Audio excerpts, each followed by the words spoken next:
that's all right. It's me and you. We got a special kind of friendship. I am not your friend. Sure you are. Fishing buddy?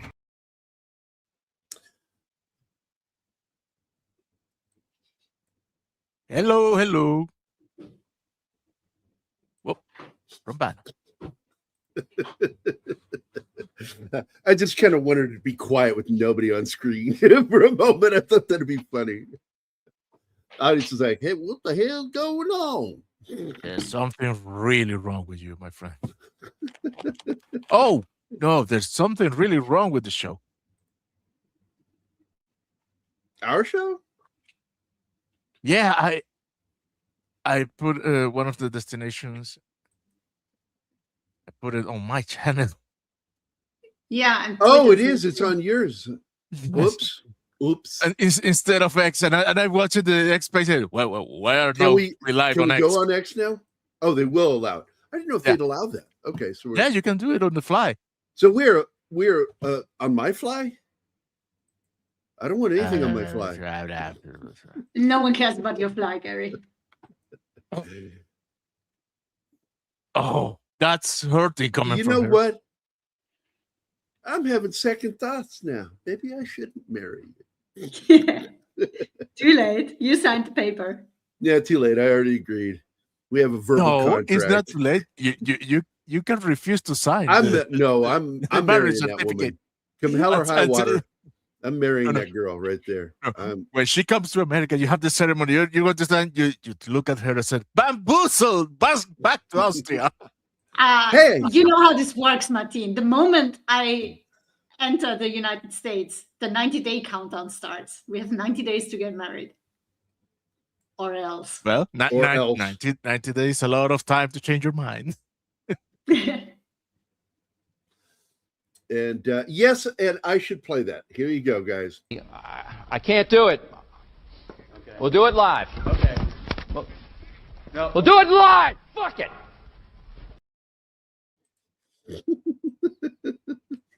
Look, I've always enjoyed Bill O'Reilly. He annoys me every once in a while. Like when he went after the TV show Dexter, never watched the show, and he's going to talk about it. I'm like, you're a fucking idiot when you do that. Rest of the time I don't mind it. His political assessments are pretty close to the mark. Not always. But yes, Gambit, I'm right there with you. I love this fucking movie. I love The Last Boy Scout. And of course, there's some great information.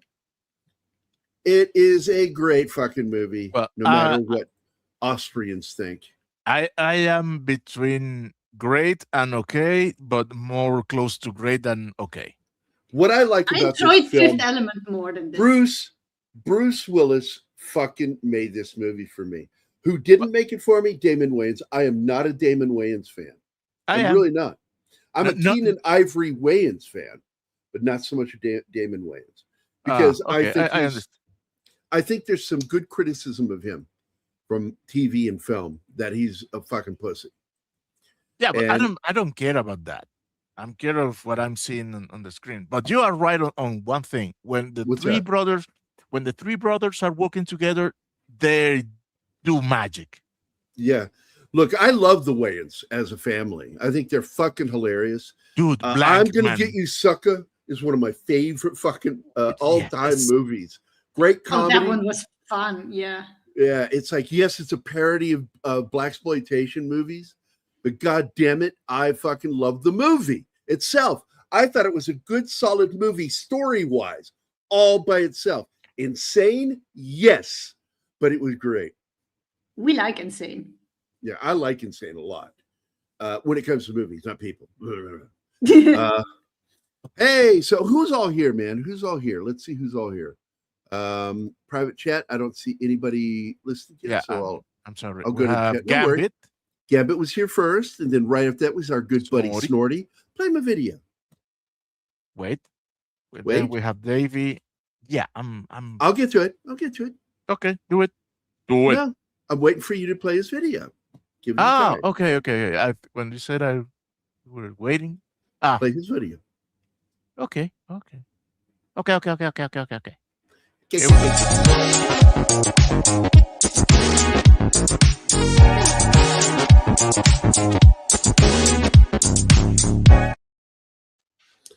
And then, of course, as you said, Davey Dredd is here. And I'm looking to see anybody else pop in. Slasher Freddy, what's up, buddy? Read by Nature. This is what I refer to as pretty much our base crowd, our good friends to this channel. Read by Nature included. The Where's I don't see Penny. She's normally part of our base crowd. And then Vinkman's Girl. She's always late, though. Yeah, Vinkman's Girl is late. And Penny might be out doing something. I don't know. It's Friday. She has church stuff sometimes. As they say in the German, der Freitag. Oh, yeah. No one says that, though. We don't say it's der Freitag. We say. Well, what I learned was that German is very much about masculine, feminine. So if something has a feminine trait, it's das. And if it's masculine, it's der. Wrong. That's what I was talking. Enlighten us, please. Das is neutral. Die is feminine. Oh. Okay. But der is masculine. Der is masculine, yeah. Yeah. So I was right there. You have your moment. That's my Matthew Perry moment. So the days are treated as masculine. So you put der in front of it. Tag is masculine. Der Tag. Week is feminine. Woche. Yeah, speed up, Snorty. Anima already explained that. And E. Clay's here. What's up, buddy?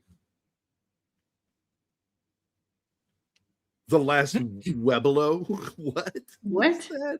I don't know. Weebelo. I don't know what that is. I don't get the joke, E. Clay. I'm sorry, buddy. I don't get it. Yeah, for Snort is saying that basically Das is neuter. like Gary. Fuck you, man. And he vilified Joel by writing a character. Oh, no, I'm going to fucking get to that. I don't need that shit in there. Because one of the characters in the film, True Romance, is based on Joel Silver. And in a not so nice way, he's a cokehead. And that was Tony Scott. Because Tony, look, everybody had a fucking problem in this film. Either with each other or with Joel Silver. And everybody thought, because they'd worked with Joel Silver before, that this was going to be a great fucking ride. They were wrong. And the war went all the way into the fucking extras in the movie. And it led to basically it's a riot. When they were told that they weren't going to shoot one day because of problems and they weren't going to get paid. And they'd already been there for hours. And shit went bad and the cops had to be called. Riot cops. Now imagine meeting Joe Silver and you say, "Hi, Joe Silver."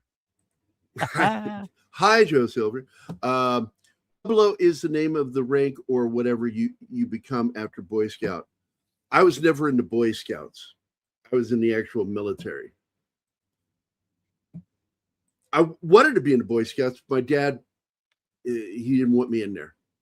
And I said something today to one of my classmates from when I was in school that a lot of people didn't know until 1982, when I finally confided in Jim Woodward and Mike Beatty that I was the product of a kidnapping. Oh. And so why I wasn't in the Boy Scouts was because of that kidnapping. That Dad was afraid that that's one more organization that could find out that he had me illegally. So, 2 years after appearing in this movie, the late Noble Willingham, I like Noble, was on the classic modern Western series Walker, Texas Ranger. Noble's a good fucking actor, man. Good old boy. And he was really good. Like if you needed a bad guy or a good guy with a thick accent, you got Noble Willingham. I love that guy. I do. I've been watching that guy since I was a kid. What a great fucking actor. And yeah, that is in 2020 hindsight a hidden disrespect. Oh, absolutely. Gambit. Hi, James. James is here. So the film was originally supposed to be like really dark. And because Shane Black was pissed that his script got changed for Lethal Weapon, which is why he didn't really write any more Lethal Weapons. He was pissed that they had changed what he did. He wrote a more serious film that was a lot darker and violent. And so he went into this with the general idea, I'm not going to let that happen again. How did he do it? Well, they offered him $2 million just to buy the script. He said, I will take $1.7 million if I get to work on the film and stay on the film. And he came to regret that. And it was one of the worst experiences for him. Bad enough with what was done on Lethal Weapon, even worse in this movie. And immediately, Joel Silver and the star, just forgot his name, Bruce Willis, immediately started changing the script. And of course, immediately Shane Black pushed back and they ignored him and they kept doing it. And he was getting pissed. And there was nobody he could go to. He went to David Geffen's production company. They couldn't help him. And of course, this is a Geffen picture. You guys know who David Geffen is? No. He is Spielberg's partner with SKG. Oh, he's the G on that. David Geffen. David Geffen is also a music producer. He came up through the music industry. And I've always liked Geffen, flaming homosexual in real life. Like, it's not like he kept it private. Everybody, no. Yeah, he's very openly gay. It's just business-wise, you don't spread that around the world. But eventually he got found out. And he, of course, is almost singularly responsible for Little Shop of Horrors movie, directed by Frank Oz. And I love David Geffen. And then he partnered up with Spielberg and I forget the other guy, and they created their film companies together. And they produced a lot of films, including Shrek. In fact, they created SKG Animation, which is really fucking cool. They forced Disney to change their business model for their animation, the creation of SKG. And SKG has struggled over the years, but I think they still do exist. They just don't do much. I'm hoping we get another Shrek movie. I wouldn't mind it right now. I still have to watch the first one. I love that movie. You're in for a treat. I never Shrek. cared for it. Watch that movie, and when you see Shrek talking, you will see me. That is me. I'm a fucking damn it, asshole. The first one is the best of all. Oh, it is. It is. But I do like the one when we meet John Cleese as the father. Yeah, that's the second one. Yeah. And he gets turned into a frog and then dies. You're going to love that movie anime. Well, you should. I don't know. Sure. Hold on. It mocks Disney mercilessly. Mercilessly. It is an absolute... Duloc is Disney. The Disney's park. Yeah, Duloc. And I love all the little inside jokes, like Farquaad is like one of my favorite characters. Voiced by, do you want to say who it is? John Lithgow. Lithgow. Right. John Lithgow. Yeah. Lithgow. Okay. Now, Shane Black, I think he should approach these jobs the way in which Michael Crichton did. Michael Crichton was, okay, they're getting the rights. They're going to do whatever they want with it. I don't care. They are paying me. That's the problem. But he took less. So he could have input, but then they wouldn't listen to it. And that led to conflict. So he was pissed through the whole production. They kept making change after change. And then, and one of the things that's alleged is the problem was there were too many powerful men involved with the production. including Bruce Willis himself, because he was now a powerhouse as a movie star. And so therefore he became difficult as well. And one of those difficulties is his difficulty with Damon Wayans. There was a beef between those two pretty much from the start. Bruce didn't like him and Damon didn't like Bruce. But was it for anything in particular, or just they just saw each other and say, fuck that guy? Well, hold on.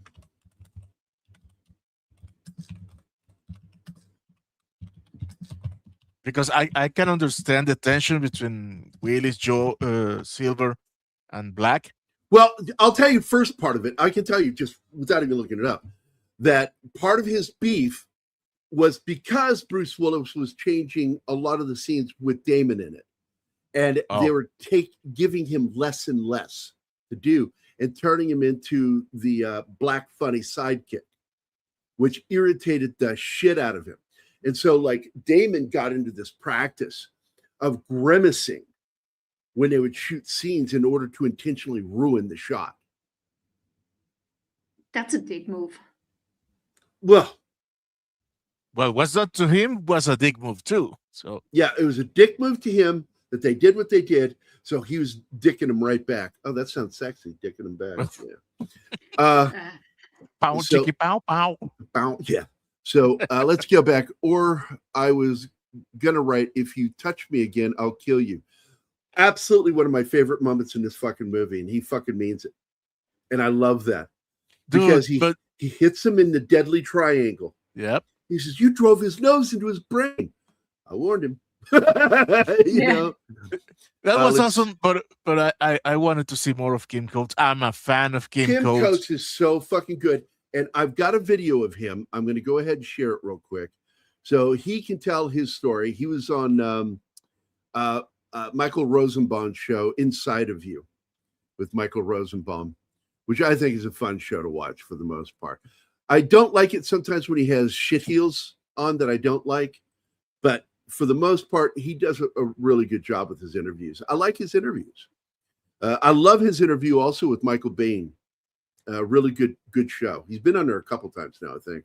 And what's his name? Lance Henriksen. So here we go. This is Kim Coates talking about it. I mean, Bruce Willis, he's going through a lot of different times right now, and I feel for him, and big hugs to him and his family, and I miss him. I really do. Anyway, but back in the day when Bruce was, he still is. He's a fucking massive movie star. Yeah. And Bruce, my first Hollywood movie was The Last Boy Scout. So, you know, you talk about auditioning, right? So I'm, you know, I just finished Broadway, Streetcar, and things are taking off, and all these casting people. Marion Doherty, the late Marion Doherty, she said, "You're gonna be a fucking star, kid." And here we go. And she got me this audition for The Last Boy Scout. It was like 3 scenes, and I remember going on tape for her in New York. And that's back in the day. This is early 90s, 91 maybe. And they flew you out. They flew you out for an audition. They put you out. Yep. So I had a real audition with Tony Scott, the late, great Tony Scott. He's gone now too. And Phil Silver. And we're sitting in this room, a really small fucking room. And I'm doing this audition, and I walk out of the room, and the casting chick comes out. It wasn't Marion. It was the LA equivalent. Marion stayed in New York. Was it from time to time? And so I'm in the hallway, and Tony comes busting and goes, yeah, you got it. We got it. And I went, I got it? And I said, you're offering me a fucking chat? And he goes, oh, yeah. See you in a couple weeks. So I go back, got the part. Now you got to hear this. So true story. I go to set, and it's back in LA. And I don't know if you remember The Last Boy Scout, but it was a football type. Dude, I loved it. I remember you just stole the shit out of that one scene too. Yeah.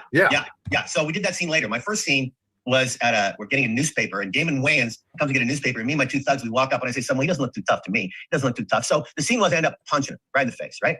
And so I get to set, and I'm in my wardrobe, and my shoes that they've given me are super slippery.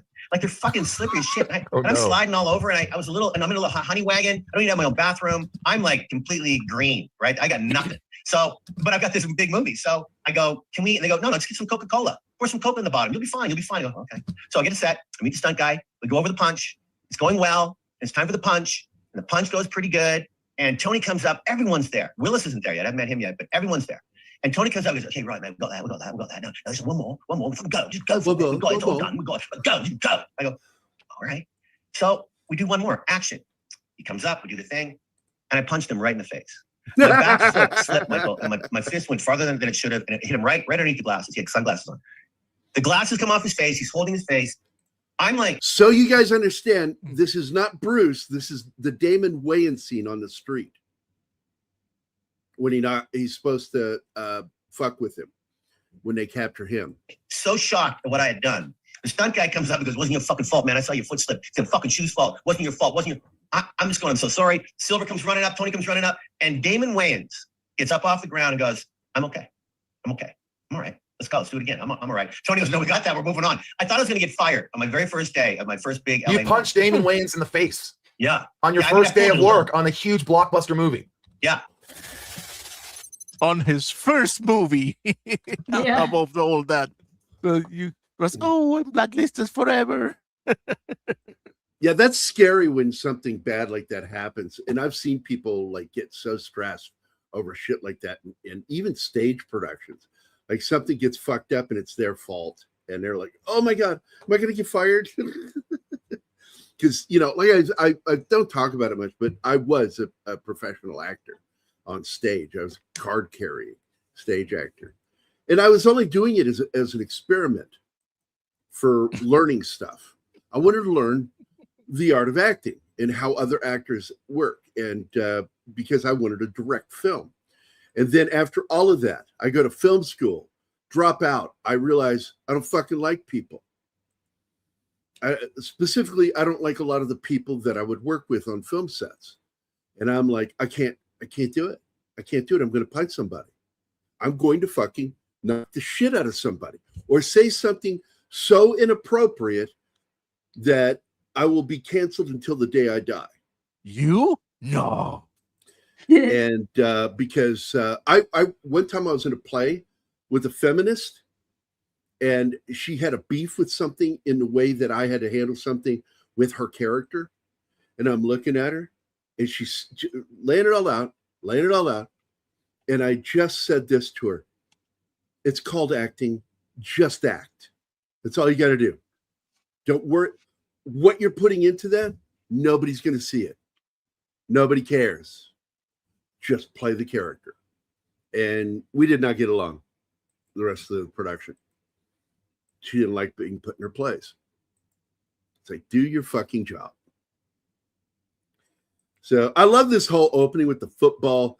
And my only beef with the opening scene is how dark it is, physically dark. Like, have you ever been in a professional stadium before? Like, oh my God, it's like daylight. It's daytime in that studio, raining or not. In fact, during the night, it's even more brighter, the light. Well, that's what I mean. At night, those lights are on. When you're in a stadium with all of those fucking floodlights on at once, it is daylight in that stadium.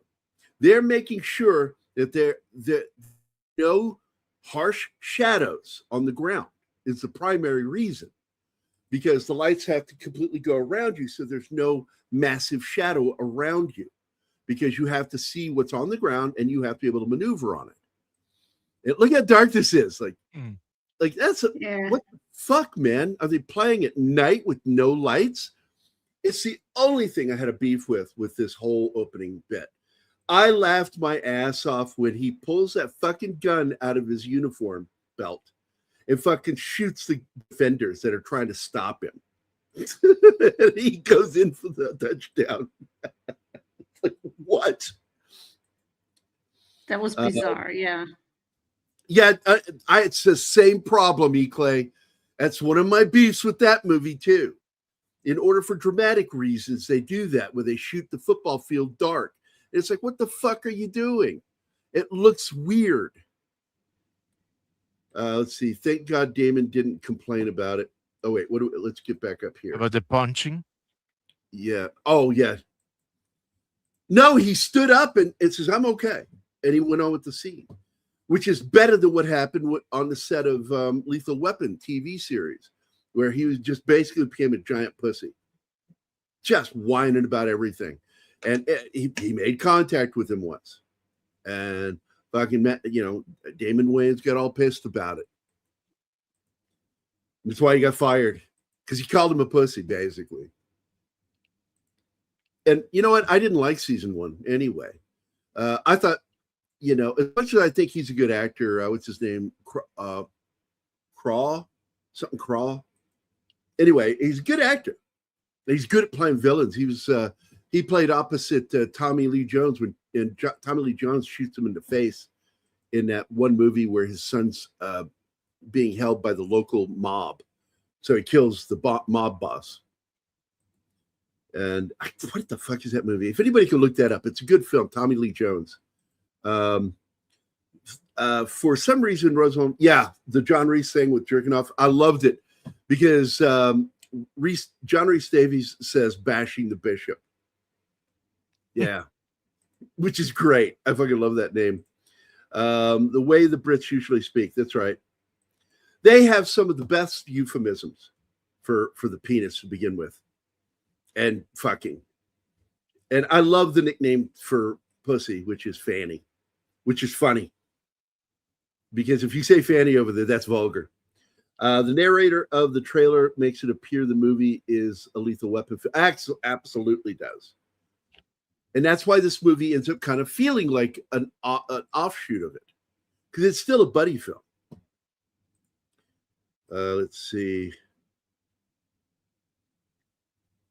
Yeah, that's the one I was talking about too, Gavin.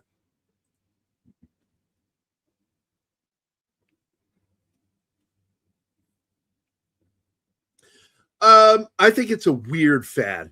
Because, I mean, look at the background. It is so fucking dark. That's not a football field at night, a pro field.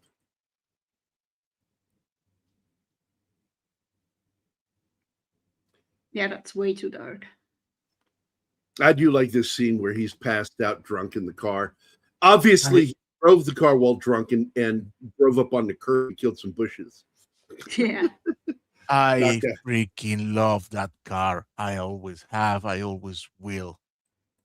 So beautiful in its weirdness. The rear section, the curves, the way in which the body ends in a wedge over the trunk. It's man, this car is beautiful. I like this scene, these kids with the dead squirrel putting it on him. Ew, yeah, that was gross. I'm like, why are you putting it on his chest? You put it on his face. You laid it across his face. I hated that movie. Which with one? All my soul. The Fan, 1996. It was horrible. De Niro was awful in that fucking movie. This one of the earliest films I can remember that really annoyed me with the use of darkness and weather to hide cheap CGI or bad props. And this one, it's not even bad props. I don't know what the fuck they did that for. It's really fucking weird, dude. What's up, Alpha? How you doing, buddy? Hey, Alpha. Good to see you. Hey, Alpha. Also has one of my other favorite lines when she says, I was lonely, get a dog. Yeah. Also, when he catches his partner in the closet, the line he goes, what? It was an accident. You slipped and fell and slid your dick in my wife. It's like, what? Oh, I'm sorry, Mrs. whatever his character's last name is. That was fucking funny. I found a lot of the humor. I like Shane Black's humor. And that's why it works so well with the films where he's in charge. Like Kiss Kiss Bang Bang and The Good Guys. Fuck, man. Yeah, but I got annoyed in the end when he takes her back. She fucking cheated on him. There's no coming back from that. That's just like, yeah. I had a problem with that too. And I don't know if that's his fault or Willis's. Because like I said, they did a lot of fucking rewriting, him and Joel. Yeah. Jamie says, oopsie, with the slip in the dick and the wife. Yeah. The cop is not happy about a dude humping his wife.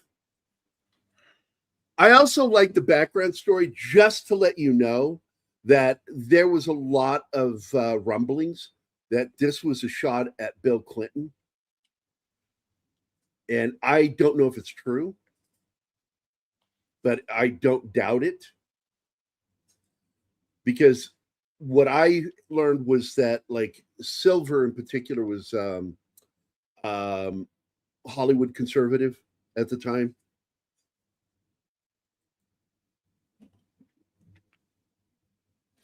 Hey, fuck you, loser. Let it go, Ray. Oh, I love this fucking scene. He hits him in the face with a fucking football. And if you haven't been hit in the face with a fucking leather football, you don't understand how much that fucking hurts, because I've been hit in the face with a football. Yeah, same. I was goalkeeper for a while. Well, I'm talking about American football, because there's a point. It comes to a point at the ends, and that is leather. Which makes not a ball. Hand egg. Yeah. But yeah, imagine being hit with that pointy end, with all that energy concentrated on just that spot. Oh. Okay. Yeah. This is the official explanation. Not all balls are round. While many sports balls are spherical or for predictable movement and bouncing, several are intentionally non-spherical. This includes American and Canadian football, rugby, and let me tell you another one. Human males. We have balls, and they are not round. They are egg-shaped. They are egg-shaped. And by the way, I've been kicked in the nuts, and I've even been slapped. I've been slapped in the nuts. And you know what hurts the most? Those grazing shots by women when they're fucking around. Like that, do a little quick swipe, and you go, hey, don't, and then you double over. Because it's like, for an instant, you don't feel it, and then all of a sudden, all the nerves start firing. Let's see. By the way, we call them eggs in German. We don't say nuts, we say eggs. It's because of an echo. Eggs. Cop is not happy. Let's get through this. He's not happy. Yeah. The film was shot at Bill Clinton's mansion. In the U.S., we play foot oblate spheroids. Yeah, with your hands. Carried with around. With your freaking hands. Well, the foot does come into play. Once in a lifetime. Because, no, the first thing is a kick to start a game off. And depends on who won on the flip of the coin. Carried around in a wee flesh purse. Yeah, a wee sack. A wee sack, Reed. That's right. And I thought we were show about a movie. Oh, now Anima knows how to get Gary's attention. Do the grazing slap. Just brush him. It's like a comedian back when I was a kid did that on the Tonight Show as part of his routine, talking about that. Now I'm sitting there going, oh yeah, man. Nothing worse than a grazing shot. Nothing worse. Again, I want to point out some other things. Michael Kamen had a terrible experience working on the soundtrack for this film. Absolutely, because he kept making so many changes. And why were there so many changes? Because Bruce Willis and Joel fucking edited this movie first. And it was a fucking mess. And they did 2 screenings with it. And nobody liked it. So they brought in Stuart Baird to come in. And Stuart's a fucking good editor. And he came in and did the same thing he did with, which was it Lethal Weapon that he worked on previously? Because he had to fix some shit in the past. And man, I'm telling you, your fucking editors need to be as good as the writers. And I'm not kidding. They have to understand storytelling in order to make the edit work. Visual storytelling as well as the spoken word. And Stuart Baird, here, I'll read off some of the shit he's worked on. Don't Hold It Against Him, Skyfall, and Casino Royale, as well as one of my favorite movies, Superman, 1978. He's gone in and absolutely fucking saved movies in the edit. One of my favorite films he worked on, Demolition Man. That was very well edited. Die Hard 2, I think that's it. That's it. Die Hard 2 was a fucking mess, and he had to go in and fix that movie, and it was saved in the edit. He also worked on another film I like that we're going to eventually do. Nick already did it over on Toxic Tuesday, and has a lot of clips from it that he plays regularly. Showdown in Little Tokyo. The clips that he has is where she says, I think I heard you come that time. Oh, okay. And Brandon Lee says the line, yours is the biggest dick I have ever seen on a man. Fucking lines. But they're funny, and it's a funny movie. Hold on, what was it? Oh, wait, let's go back up to this. Hold on, no, I missed this one. Burt Reynolds. Here's for you.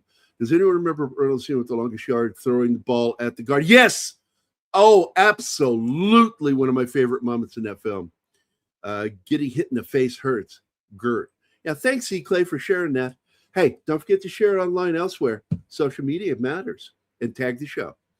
Oh, by the way, Bruce Willis was born in Idar Oberstein, West Germany, originally with an American GI and a German mutter from Kassel. That's interesting. One of the many GI babies. After being discharged from the military in 1957, his father, David Willis, relocated the family to his hometown in Carneys Point, New Jersey, where he got drunk regularly and beat his children and his wife. I may have made up that last part.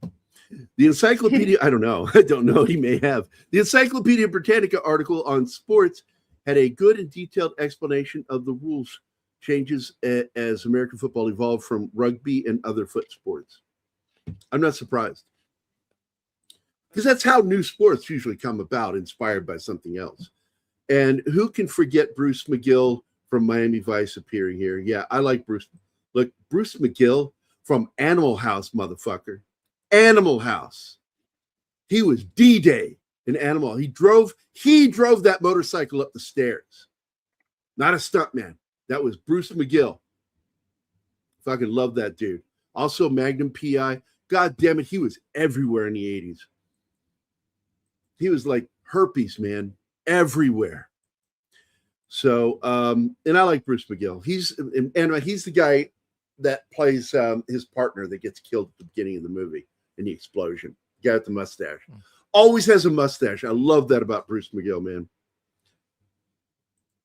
Yeah, fucking Bruce McGill is the shit to me. I fucking love that dude. Hell yeah, Showdown Little Tokyo. Goddamn right. Another little film that Brandon did. I can't remember the name of it. He did it with, oh my God.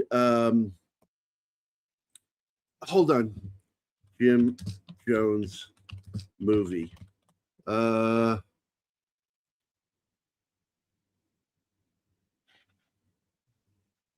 think it was the 1980s. 1980s.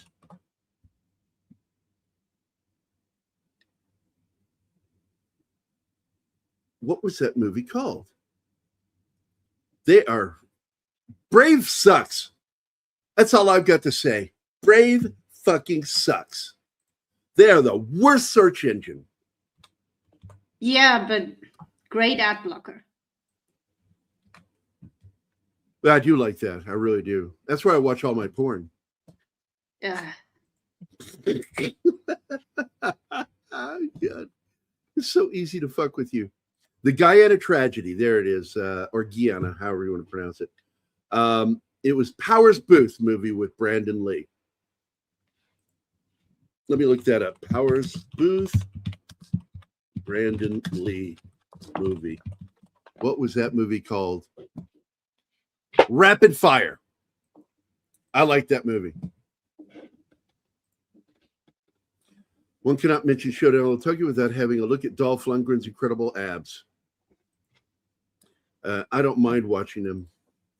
Useless trivia. Idar Oberstein was part of the Principality of Birkenfeld, an exclave of the Grand Duchy? I don't know, of Oldenburg, hundreds of miles from Oldenburg proper. It means that a duke was reigning it. Okay. Here comes the next line that I love. You're going to bitch slap him. Oh, I do like that one too. I do like that one too a lot. I like it a lot.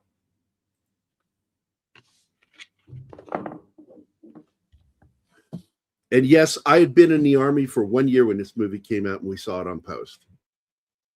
And you have not watched a action movie like this until you watch it on post, because everybody becomes that black guy in a movie theater. Start like cheering and shit and yelling and Really? Yeah, there's a lot of that in the military, especially if you've got guys that are just back from deployment. They're rowdy as shit. That is a terrible, terrible movie. That's another Brandon Lee flick. Ernest Borgnine's in that one, isn't it? Unbreakable 2000 is such a great film. Bruce Willis. I love that movie. No, I really do. And that's why I liked the quasi sidequel with, what's it called? Split. Yeah, that was good. But then they did the sequel to both films, and it was terrible. Glass. I hated that fucking movie. What a cop-out fucking ending. I lost so much respect for M. Night Shyamalan with that. But Unbreakable, that's a really good fucking movie. Yeah, that's the movie with him and Ernest Borgnine, as I recall. I just said that. One of these days on your Military Monday, you should do one of the 1980 comedy Private. No, it is absolutely on the list. I showed the trailer to Anima. They tell her, we got to do this fucking movie. I love that movie.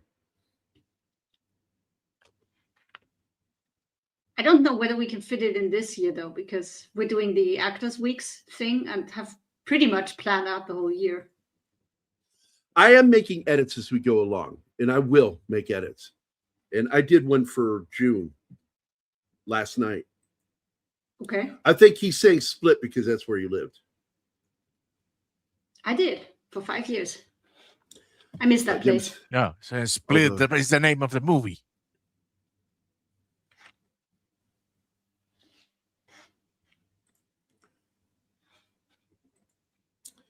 I've driven through there going to...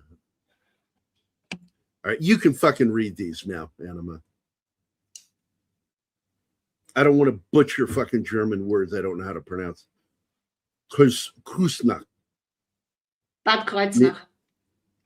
And I'm assuming Nacht means night? No. Or evening? That would be Nacht with a T in the end. Okay, well, I'm not... Kreuznach is just a name. So, M. Night Shyamalama Ding Dong. What about Swing Shift? No, I love that fucking movie, dude. I love that movie. And that's where Kurt met Goldie and they fell in love making a movie. They're still together 40-some years later. Fuck yeah, man. When you meet that someone, it knocks you out of your socks when you meet them. Yes, it does. Maybe one day for Anima. What? I'm saying I didn't knock you out of your socks. The funniest part of the joke is her not getting it. Yeah, I know. Oh, I say that all the time. Her not getting the joke is funny to me. when I tell a joke and I'm like, people like me would understand that joke and totally laugh at it. When I have to explain it to you, there's no fucking joke. It's not a joke anymore. It's now like a lesson in information. By the way, they get Halle Berry to be in this movie only to kill her minutes later. Yeah, right. And really kill her without a doubt. Oh, a lot of fucking squibs were on her when she got hit by all those fucking bullets. How many bullets did they throw at her? All of them. That's sort of like, what's his name? One of the redneck comedians, Ron White. Well, he says, now I don't know how many it would take to take me down. I know how many they brought. Everyone. They took his ass down, the cops did. Extra line 2 from the pimp that is about to shoot Bruce, but he easily gets distracted by Bruce's dry humor. I love the fucking dry humor that he uses in that scene and to distract him. And he does it. He works it. Man, nobody can play deadpan like Bruce. Nobody. That's from years of being a bartender. Huh. And a lot of people, he was actually who the fuck?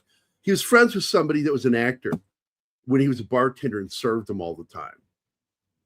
And the guy kept saying, "You should become an actor, man." We have a meth in our midst. Oh, hi, Mesh. What can I say? Sky's blues, water's wet, and I still love my wife. What's up, Meth? How you doing, buddy? Gary didn't listen. No, I did. Yeah. I heard it. I heard the whole thing. How have you been, guys? I'm not going to stay long. Yeah, it's late for you, man. How are things over there right now? I'm hoping it's calming down. We still have air raids from time to time. Not air raids, you know. Yeah, because we've pretty much decimated their Air Force and Navy is like gone. Over 30 ships now destroyed. It's mostly missiles. It's basically just missiles. We had a few drones, but they seem to catch them well before, like they reach us. So we're good. Yeah, one got through. I know that. One missile. The problem is not Iran. Is the proxies? Is Hezbollah? It's mostly Hezbollah who has the drones that are doing this. Otherwise, it's not a big problem. Well, we love you, buddy. Stay safe. I love you too. By the way, the actor I was trying to think of is John Goodman. John Goodman used to go to a bar Bruce Willis was bartender at, and they really liked each other. And he's the one who pushed him to become an actor. Another point for John Goodman. Yep. Now here's another fucking actor. I love this fucking dude. He was always a cop when I was a kid on TV shows and shit. And he went to his grave playing cops for the most part. I mean, if we were to just basically talk about some of the cast in this film, just so fucking many good ones in this film. You've got, that guy's name is Joe Santos, by the way. You've got Chelsea Ross playing the senator in this. You've got Clarence Felder, who was constantly playing cops throughout his career. And then you've got like one of my favorite Hispanic guys. He's Puerto Rican, Taylor Negron, who plays Milo in this, who had a much bigger role in this film because originally when this was written and delivered to them, but originally he was a porn director. And he's in the whole movie until he gets killed in the third act, and is absolutely a nemesis to Bruce Willis's character. Got demoted down to just a thug, and he's only in the movie for 10 minutes, I think 10 or 15 minutes total. I think he died of pancreatic cancer, if I'm not mistaken. I was telling Anna literally about that. Ate him away. So fucking painful. And it made me so sad because he was one of my favorite parts of that movie with Demi Moore and Chevy Chase and Dan Aykroyd, where they end up in Weird Town and get stuck there and they can't get out. Dan Aykroyd was one of the co-writers on that film. And he's got a penis for a nose, his makeup. It is a fucking penis. And it's supposed to be a bulbous nose, but it looks like a penis. It's a joke within the film that his nose looks like a dick. John Candy's in it as his son. About inbreeding is the comedy, dark comedy about inbreeding in a small town. The first movie I actually remember with him is actually he has a bit part in Punchline. He's one of the comedians. Oh, I remember that, and that's a good film. He has it's a weird film about stand-up comedy, and it's a drama about stand-up comics, but there's so much fucking funny shit in it. Tom Hanks did a really good job being a stand-up comic in that. Sally Field, not so funny, but she's a good actress and we love her no matter what. So one of his jokes I still remember till today. He's like, it's an rag. He has a funny bit where he talks about an area rug or whatever, because he's supposed to be this ambiguous color character, as in you don't know if he's like Persian or Latin or whatever. Yeah, it is a weird accent. By the way, Sean Eastep is here, man. Haven't seen you in a while. Good to see you. You're driving a Beamer. Act like it. Yep, that's what he says. It's a fucking good scene. Since the plot itself could have been rewritten out of Lethal Weapon movies by any film school grad. Roger Ebert. Yeah, Roger Ebert commenting on the script said, the original screenplay for The Last Boy Scout set a record for its purchase price. Yeah, it was $1.7 million. That was probably because of the humor of the locker room dialogue. But I will say, J.J. Abrams ended up beating it a few years later with the movie with Harrison Ford, where he gets shot in the head and becomes like a different person. Regarding Henry. Yeah. Which now rumors started in the 2000s that he didn't actually write that screenplay, stole it. Oh. This is back before all the hate. This is back during Lost. And when it first started, and rumors started to come out that he stole the script. That it was actually a friend of his that wrote that screenplay, and he made some edits on it and took credit for it and got paid for it. And he got paid more than that film for Shane Black. Speaking of Akiva Goldsman, I just saw a movie with him. Not I with didn't him, say that he wrote. Think about Akiva, motherfucker. When you say J.J. Abrams, I think I of know. two people. He's an acolyte. He's an acolyte. One of two people. One is that idiot from Star Trek. The other one's Akiva Goldsman, another idiot from Star Trek. Thank you, Sean Eastep, for becoming a member. I've just watched. Look, I'm sorry, Meth, but Sean gifted 20. Thank you, brother. Pick a video. Holy shit, 20 memberships. Thank you. That's awesome. Well. No, I know which one. Don't do it. Don't do it. No, I have one for him. Oh. Because of his actions, we can refer to him. It is the legend. Yeah, if you go into one of the other studios, we actually have the balls one. Is that here? No, here it is. I like you. You have balls. I like balls.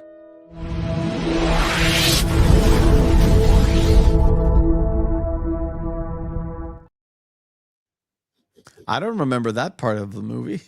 Yeah, that was the scene where they Bruce Willis has to lie his way to being a member of a terror group. Sean Eastep for the Thank you. Nice. Cheers for the gift. Anyway, so I watched the Da Vinci Code, and I finally figured out the code. Why there's things I love about the book that in the movie they changed the Langdon's dialogue. They changed Langdon to be more ambiguous and less atheist. And I know why that now I figured out why they did it, because I usually, when a movie ends, I don't look at who wrote the thing, and I really didn't care as much back in the day. Now I care about it way more.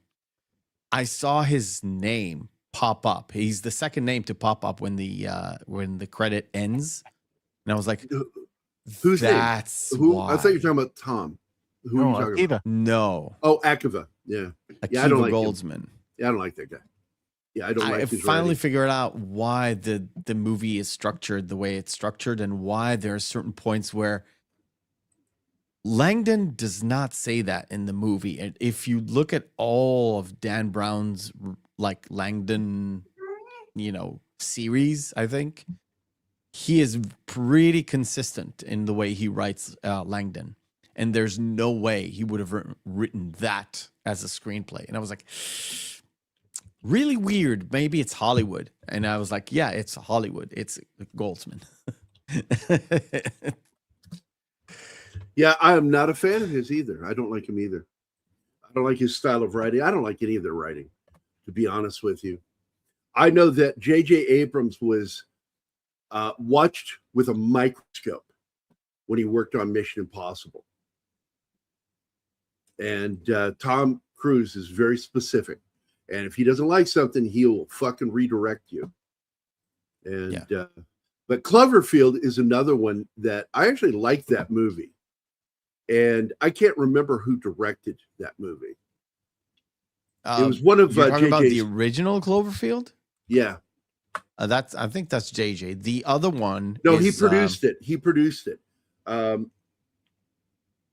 can check. What's his name? He's another acolyte. Matt Reeves. Matt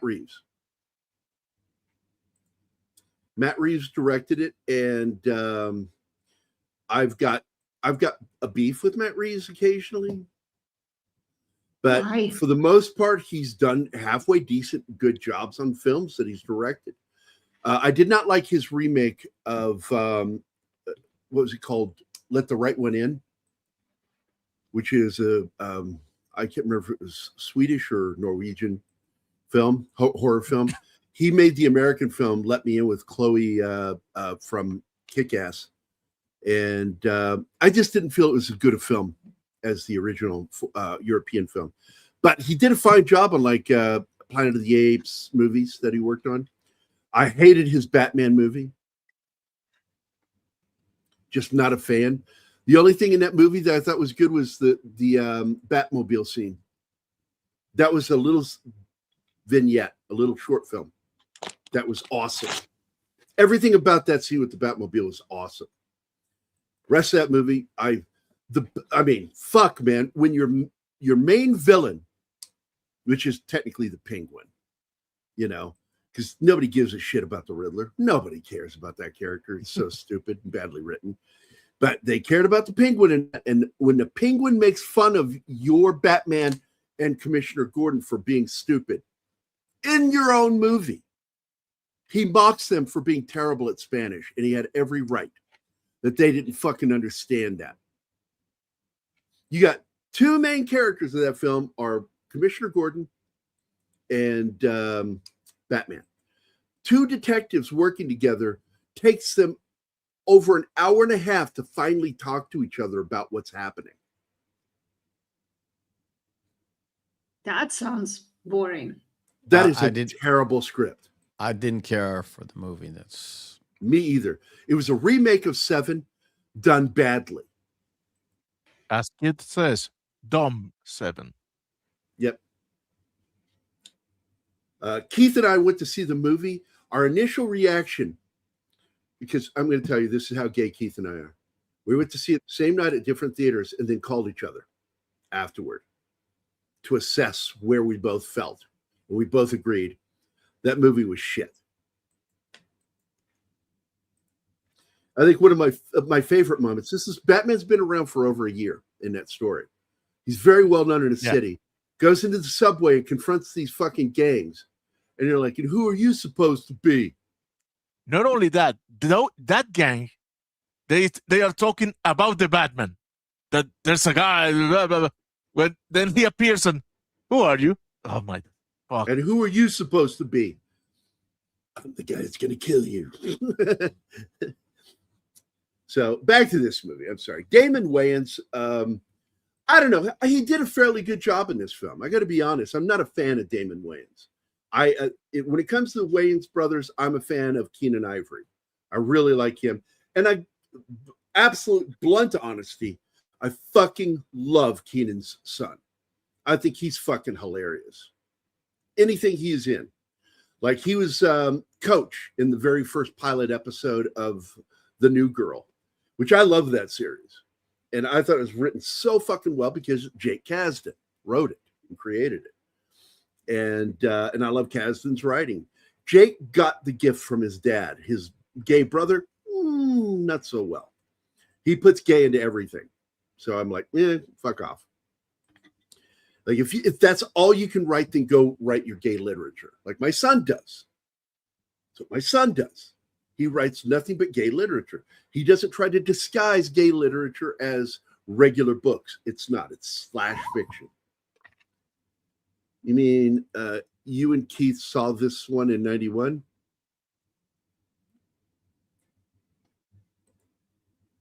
Gary doesn't get the joke, or he gets the joke and he laughs inside and I am not laughing. Face. I am just like, no, Gambit. This one is ugh. No, this is I'm going to roll a paper up and smack him with it. This one is a yikes, bro. If I had a newspaper, mister, I would smack you on the nose for that. That's like peeing on the floor in the middle of the living room, mister.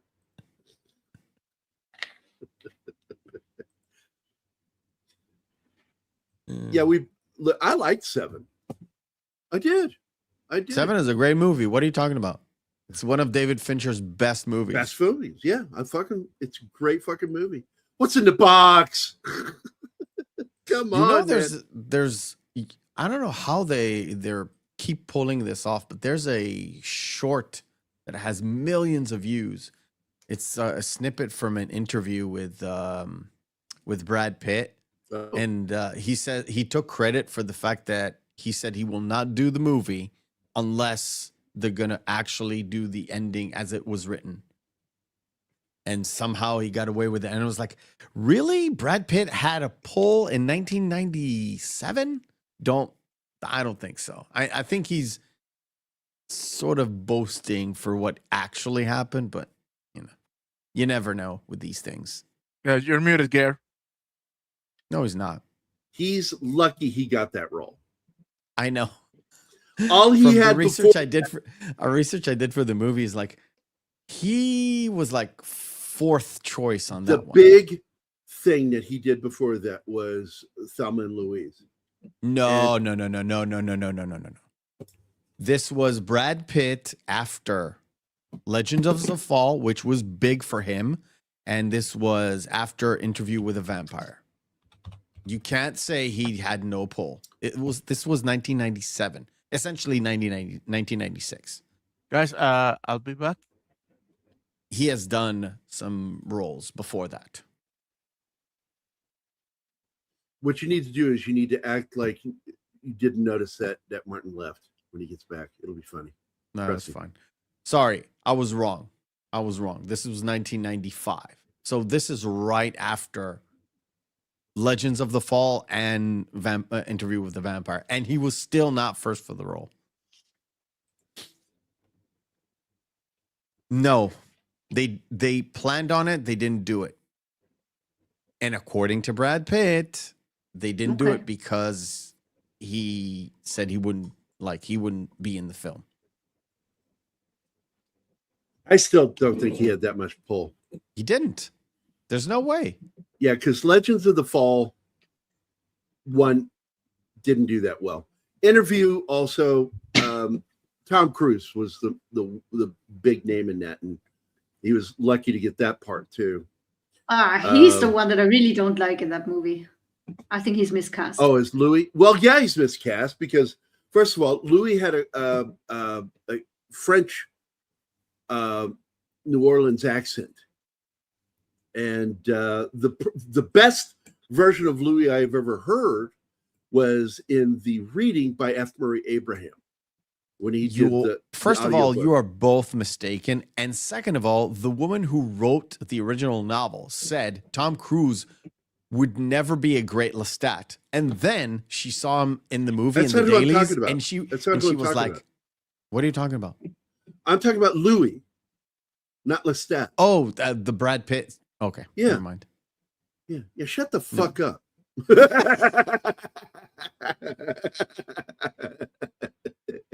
Anyway, the author said the Lestat is like, Tom Cruise cannot play Lestat. What are you talking about? And then she saw him play Lestat, and she was like, oh, I can never see anybody else play totally Lestat. Gay. He played him totally gay, and I loved it. I love the way he did that because there's this ambiguity about the character. Because vampires are ambiguous. Yeah. It's in the role. They seduce men and women because they don't care. They don't see people as genders. They're cattle. They're fodder. They're food. Do you think of your food's pronouns? Not my steak. Not my steak. 7, Fight Club, Zodiac are the best Fincher films. I really liked Zodiac, but I had problems with it. And one of them is the casting. I had a problem with the casting. I didn't like 2 of the characters in the film, the way they were I didn't played. like Ruffalo in the movie. I don't like Ruffalo in anything. That guy cannot fucking act. But the best part of that film, Zodiac, is what's his name? RDJ. Yeah, RDJ is great in the movie. Also, oh my God, Fleischer, who ends up scaring the shit. Because a lot of people don't know the main character in this film is a comic artist. He's an artist. That works for the newspaper, which I've done. I've been that kind of artist doing political comic strips. You mean Jake Gyllenhaal? Yeah, Jake. I never could think of that guy's name. I actually like him as an actor. I can't stand his sister, but he can act. Jake's a very good actor. And he's good in that movie too. There's a movie, I don't remember the name of it. But it's like this little girl gets abducted and he is like the detective involved, and then the father, I think it's Hugh Jackman. I think. And it's a really good movie. It's a really, I'll have to really look it good up. movie. I can't. I'll look the name up and I'll tell you. Just keep going. So I really like that one little sports car it's used. What was that again, sweetheart? What? The little foreign car that was in this. What I thought it might be a Fiat, or what the hell was it? But it was not. It was Citroen. Citroen. Yeah, that's right. It was Citroen. I like that little car. And you said your dad had one of those. No, he never did. What was it you said that your dad had? My mom. We were talking about Fiat. Oh, Fiat. Your mom had a Fiat. The Your dad shitty made car fun of that it. in winter we What had does to it mean? push it to where the road goes downhill because it wouldn't start in the cold. Explain what Fiat in German, what you said for Fiat. Fehler in allen Teilen, which means broken in all parts. I like that. Serves you right for buying Italian. It's called Prisoners, by the way. I know that film. Okay. You, like I said, I think you've seen it, but you're kind of like, I have. Maybe you've seen it once. I've seen it twice. It's a rough fucking watch. The subject matter is rough. The acting is insanely good. Both Gyllenhaal and Hugh Jackman, especially Jackman. And a lot of people think that the movie ends ambiguously. And I went, no. It's pretty straightforward. It's very straightforward. He found him. And you didn't need to see him find him. You needed to see his face. Yeah. The change of expression when he hears what he hears. And boom, into the fucking movie. It's all you needed. That movie is intense, dude. It's intense. Anima, you would appreciate this movie. Despite its intensity, you will like that movie. It's about a guy who kidnaps a child. And when they catch him, he pretends like he's not guilty and won't answer their questions. So they begin to torture him, the families. And it's an intense fucking movie. It's one of those movies that you basically need to watch it once and you're like, I'm good. This is a story you need to listen to, and then you're like, I'm not gonna touch this thing ever again. That's the film. I've seen it more than once, though. It's a rough watch. I watched it once, and I really liked it. That's an intense fucking movie. Yeah. And what I loved is that nobody fucking caught that at the end. It's like, how the fuck didn't you notice the change of expression when he hears what he hears? Because you hear it. So he hears it. And of course he fucking heard it. Of course he's going to save the fucking day. Good fucking movie. Who was it that played the perv in that? I don't remember. Let me look it up real quick. I'll tell you.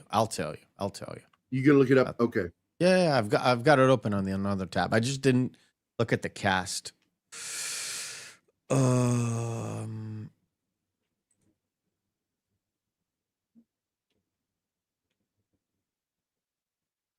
don't remember. Oh, it's filled with like. There it is. He's got it. Paul Dano. Top-notch actor. Paul Dano. Yeah.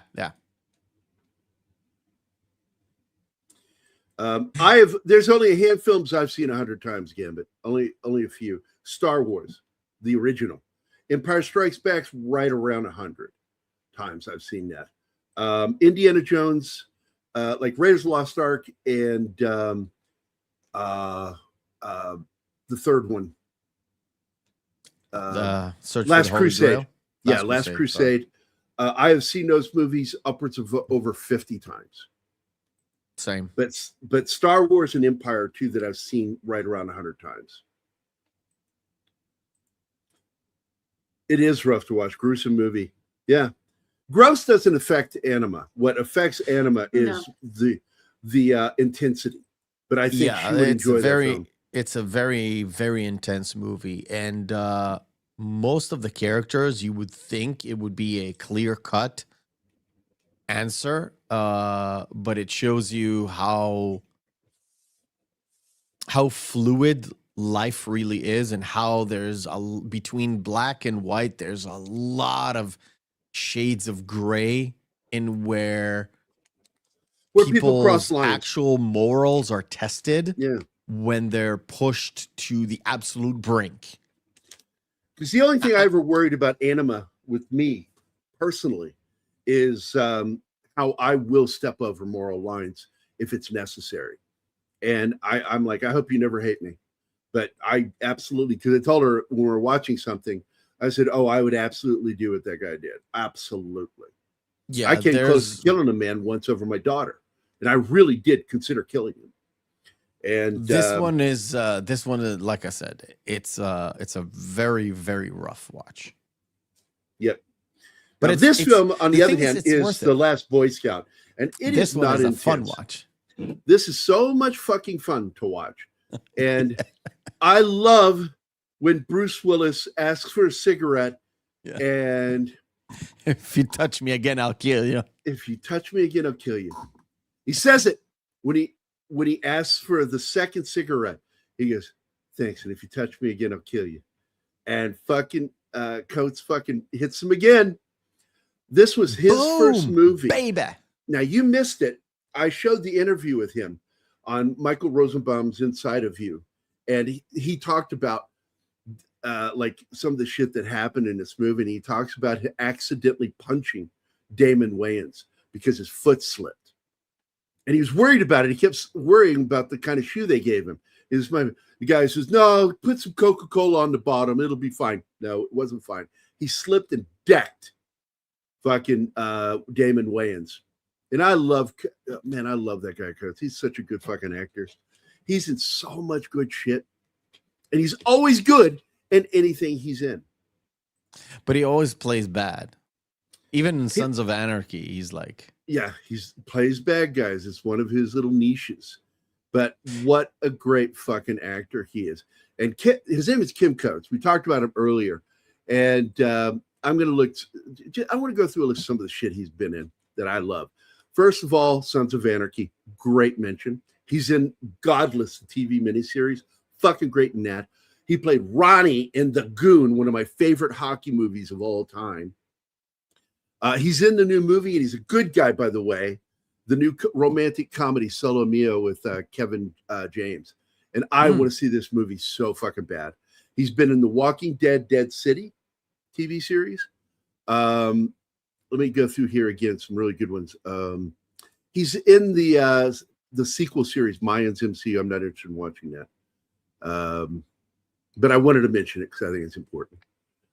He was in the Van Helsing TV series, which it was okay. Not great. You can you can have a great part in a shitty show. Yeah. But you were like, I remember him from that show. Great example is the movie Fantasy Island, which is actually a horror film. I hated that they did that, called it Fantasy Island, but I watched the movie, and as a horror film, I actually enjoyed it. I just hated it because it wants to call itself Fantasy Island. I'm like, fuck you guys for doing that. He's also in the sequel of The Goon, Last of the Enforcers, playing the same character, Ronnie, which I love that fucking movie. I love both movies. Let's see. Let's get down to some other stuff he's in that's really good. Nope. Oh, Hell on Earth, really good. He's in there with another dude that's the same kind of actor. Because both of them are also in another movie together, which we'll get to in a second. But William Fichtner is his name.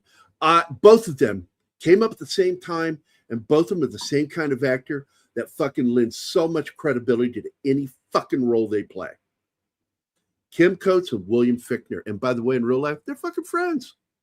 That's weird to find out they're friends. Let's see. Dr. Goon, got past that. Entourage, good show. Let's see. Didn't like that movie. Oh, Sinners and Saints. He's in that movie. He plays Detective Dave Besson. It's not bad. It's not bad. On the TV show Human Target, which I fucking loved, he played a bad guy in that, as I recall. Prison Break was a good series. He's in 6 episodes, as is Fichtner, too. Fichtner's in Prison Break as well. Let's see, Cold Case. Cold Case is a good show. I like that show.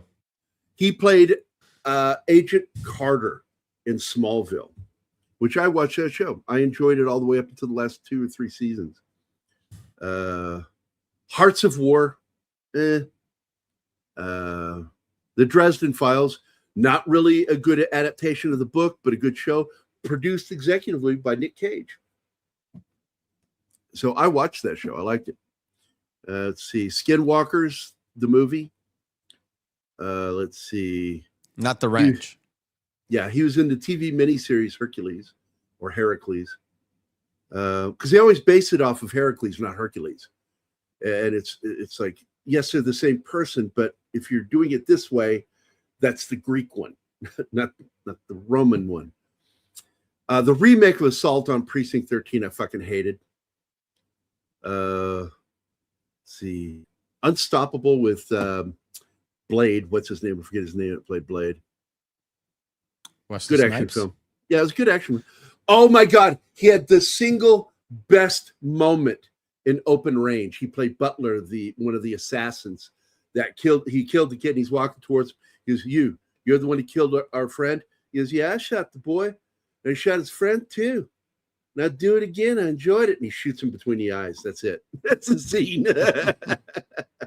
Fucking Kevin Costner murders him on screen. Earth Final Conflict wasn't bad.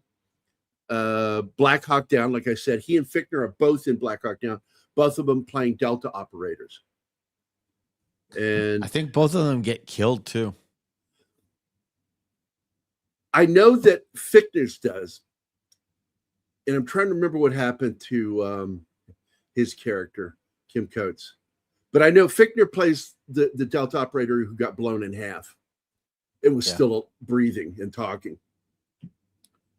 I mean, he was literally cut in half. It's horrifying. Yeah. They show it in the movie. I can't watch that movie anymore.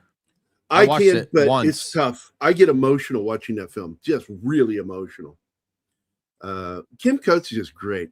He was on that terrible series, Nightman. He was in that other terrible series, Total Recall, which was really Blade Runner. Let's see.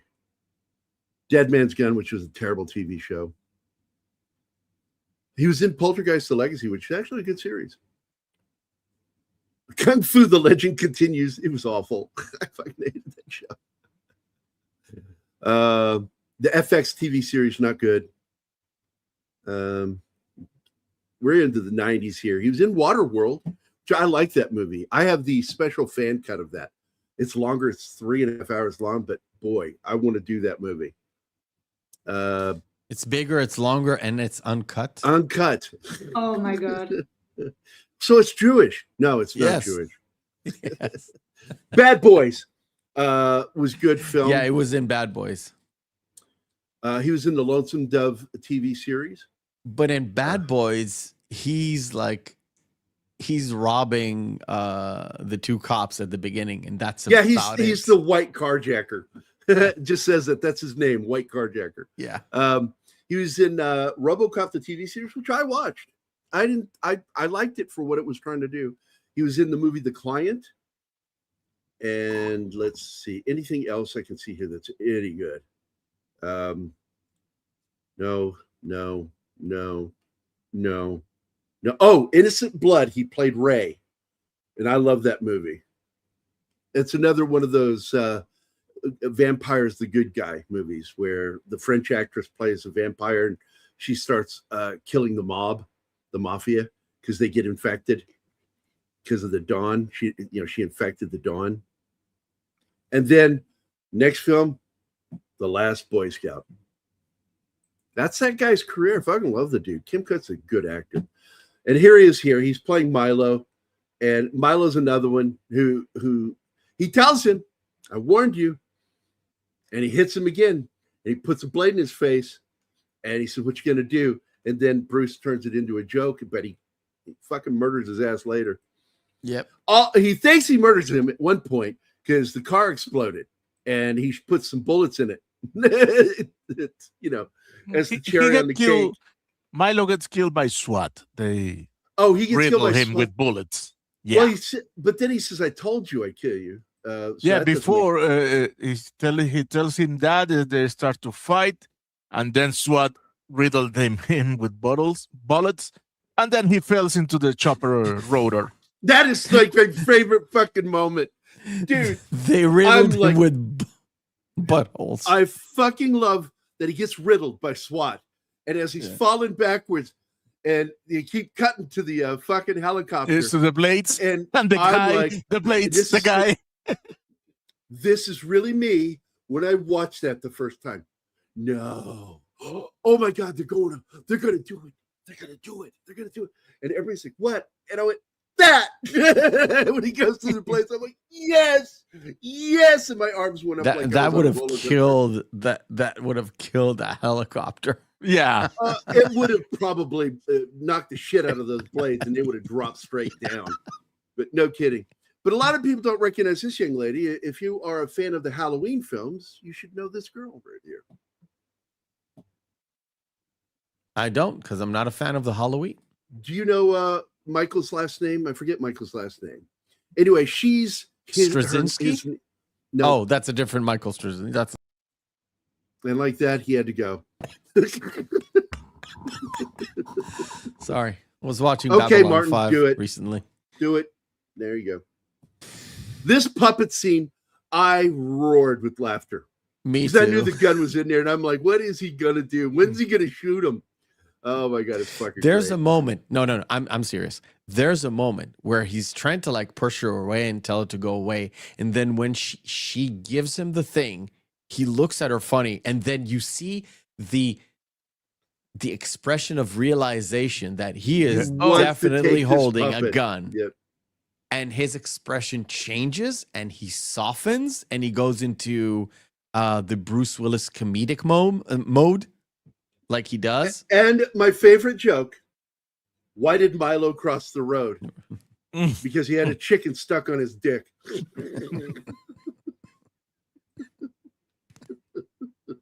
I fucking love this scene. By the way, it has been discussed by Daniel Craig that Austin Powers was supposedly one of the reasons that James Bond had to be changed because he made fun of every cliche used in Bond. I don't believe that for a second. It's I think stupid. Daniel is full of shit. But yeah, I thought it was funny. It's because another what impact was it's another excuse. Born Identity is the film that impacted James Bond the most. Which is dumb because James Bond is not a CIA super soldier.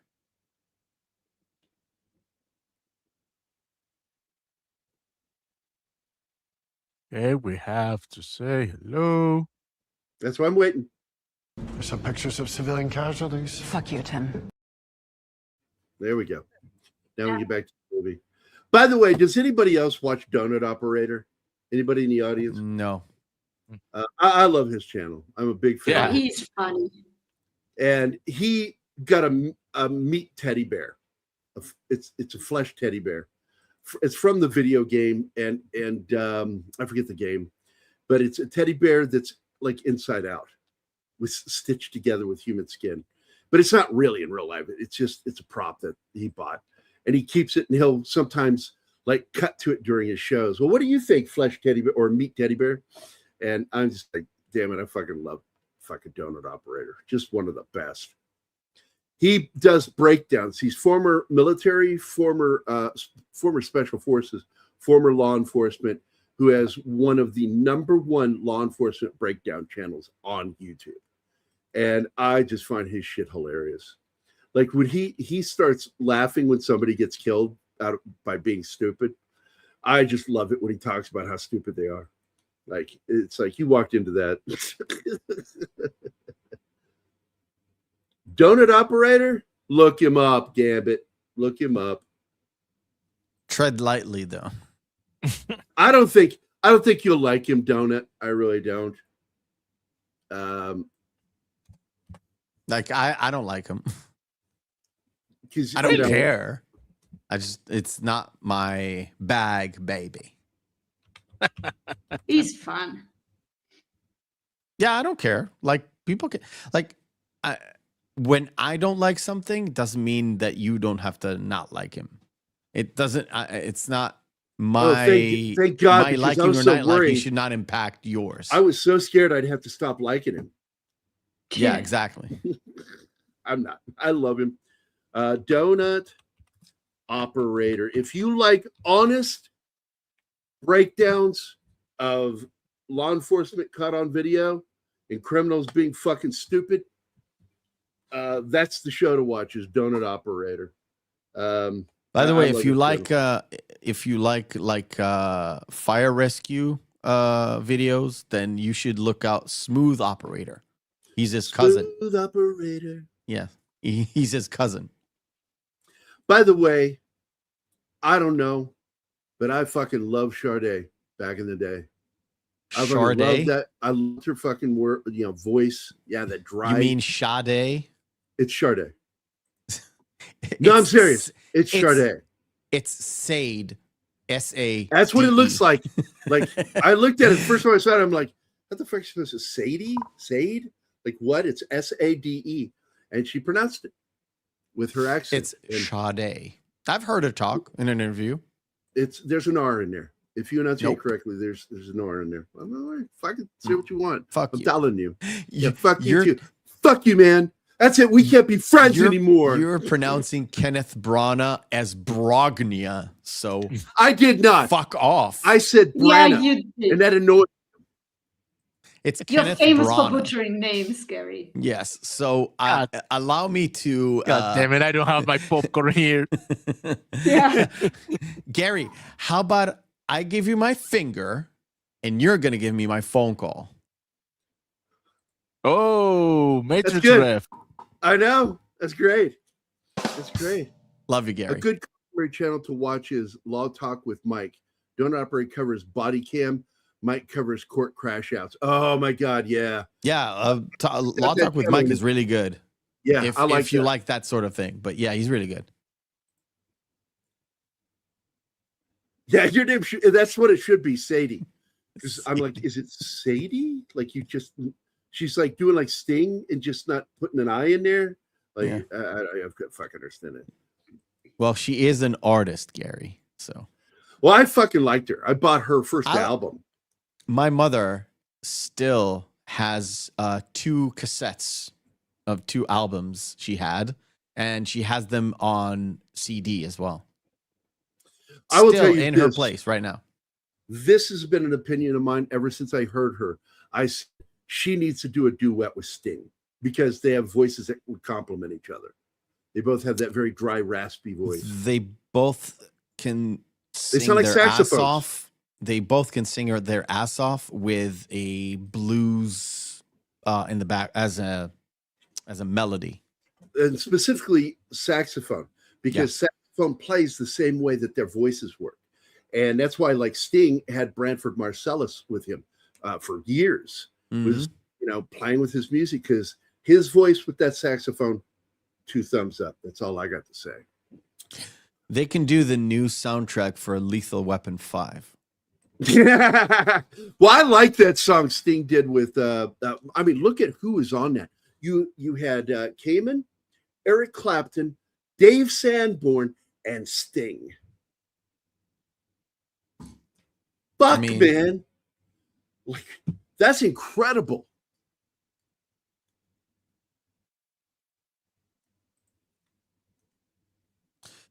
Smooth operator. Yeah, but that's what I like to watch. I like watching people being stupid when they get arrested or about. Sorry, have to worse. Go. Okay, buddy. Oh, they're getting an alarm. Yep.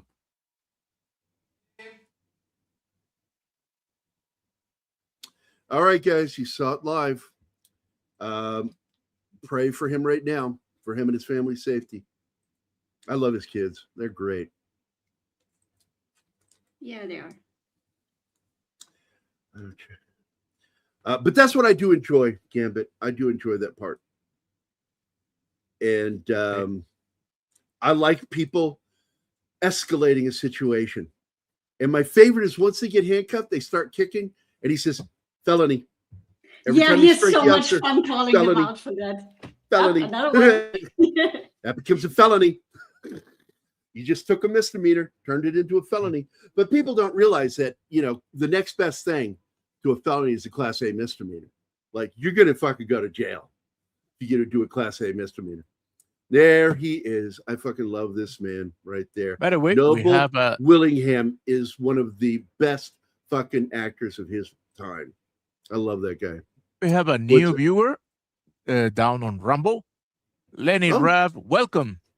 It says, much better than one battle after another. Yes, hands down. Oh my God, that movie just sounded terrible. So bad that I have zero interest in ever watching it.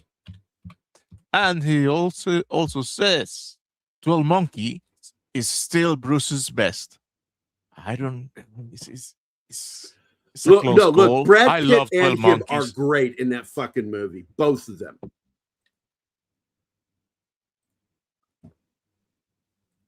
Oh man. So there it goes. I'm finding us on Rumble. So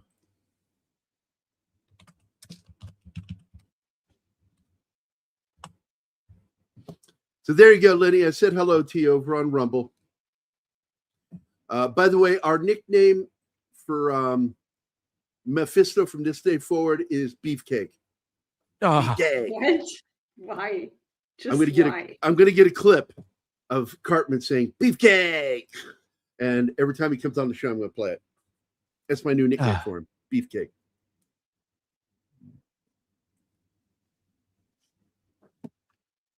Look, man, most of the arrests, I would say not most, I would say a good percentage of the arrests on that show, get on Dunn Operator's channel, are often escalated from not being arrested because they decided to be mouthy and challenge. Because you get these people, what do they call they're free grazers. I don't know what the fuck they think they are, that they don't have to answer to law enforcement. And I'm like, yes, you do.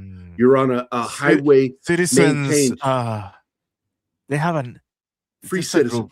No, free citizen. No, it's citizen, but yeah, free is in there. I keep hearing the word free. Like it means like free grazer. You can't fucking arrest me. It's like you are in a vehicle on a fucking either state that's the one. Sovereign citizens. Road.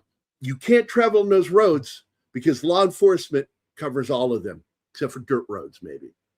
That's the name. Sovereign citizens. Yeah, fucking idiots when I hear them. Like, you are just asking to get your fucking ass handed to you. Or getting made fun of on camera. You're going to get made fun of for being like that. And I love Donut Operator fucking loves calling them out when they do that shit. It's like, you're on a fucking road. You don't get to do that. Well, that's where it's paid for by our taxes. They're maintained by the government. So, yeah, you have to answer for using them. It's shocking how stupid people are. Yeah. Yeah, they should answer to the law enforcement. Absolutely. This is the rule I live by. Even if I don't agree with what the cop's doing, I'm always polite to them because I respect the danger that they have to endure. And I've got a lot of cop friends. And I've gotten into debates with them over certain things. And these are things where I know I'm actually legally right, where I know the law better than actually they do. And I won't get into a debate with a cop unless I'm certain of what I'm saying. And it usually ends with them going, oh, I see what you're saying. And I go, yeah, it's the fucking law. That's all I'm arguing is the fucking law. And I stand by it because I'm a strict constitutionalist. Moors are a particularly funny subset with the fez hats. Oh, yeah. The fucking fez hats, man. I love the fez hats, man, since I was like young. Like I saw The Mummy and I saw Boris Karloff wearing one. I want that hat. And ever since I was a kid, I fucking love those hats. Now look at all those fucking floodlights on. And yet it's so fucking dark in this fucking place. It's ridiculous. But anyway, she played the niece of Michael Myers in the Halloween series. The original one starting from 80s, well, 79, I think. 79 or 80. I think they shot it in 79. It was released in 80. That's the one with Kevin Bacon in it. So I like my Michael Myers with a side of bacon. Oh, no, that's Jason. Jason Voorhees. But Jason's not the villain in the first movie. No. It's actually it's a mystery. It's a fucking murder mystery. Yeah. And that's why I really like the first film. It's an Agatha Christie fucking murder mystery with a slasher killing people. And you're trying to figure out who it is. And when you find out who it is, it's like, oh, shit. I did not see that coming. Look at those fucking floodlights and how dark it still is. Like, I don't know how they pulled that off, what lens or filter they used. But goddamn, man, that's really fucking annoying. Tony Scott does shit like that annoys me. Great director, by the way. But he's the one who started the shaky cam stuff for combat scenes. He got Ridley to do it. He got Ridley to do it for G.I. Jane. With cameras fucking doing this shit.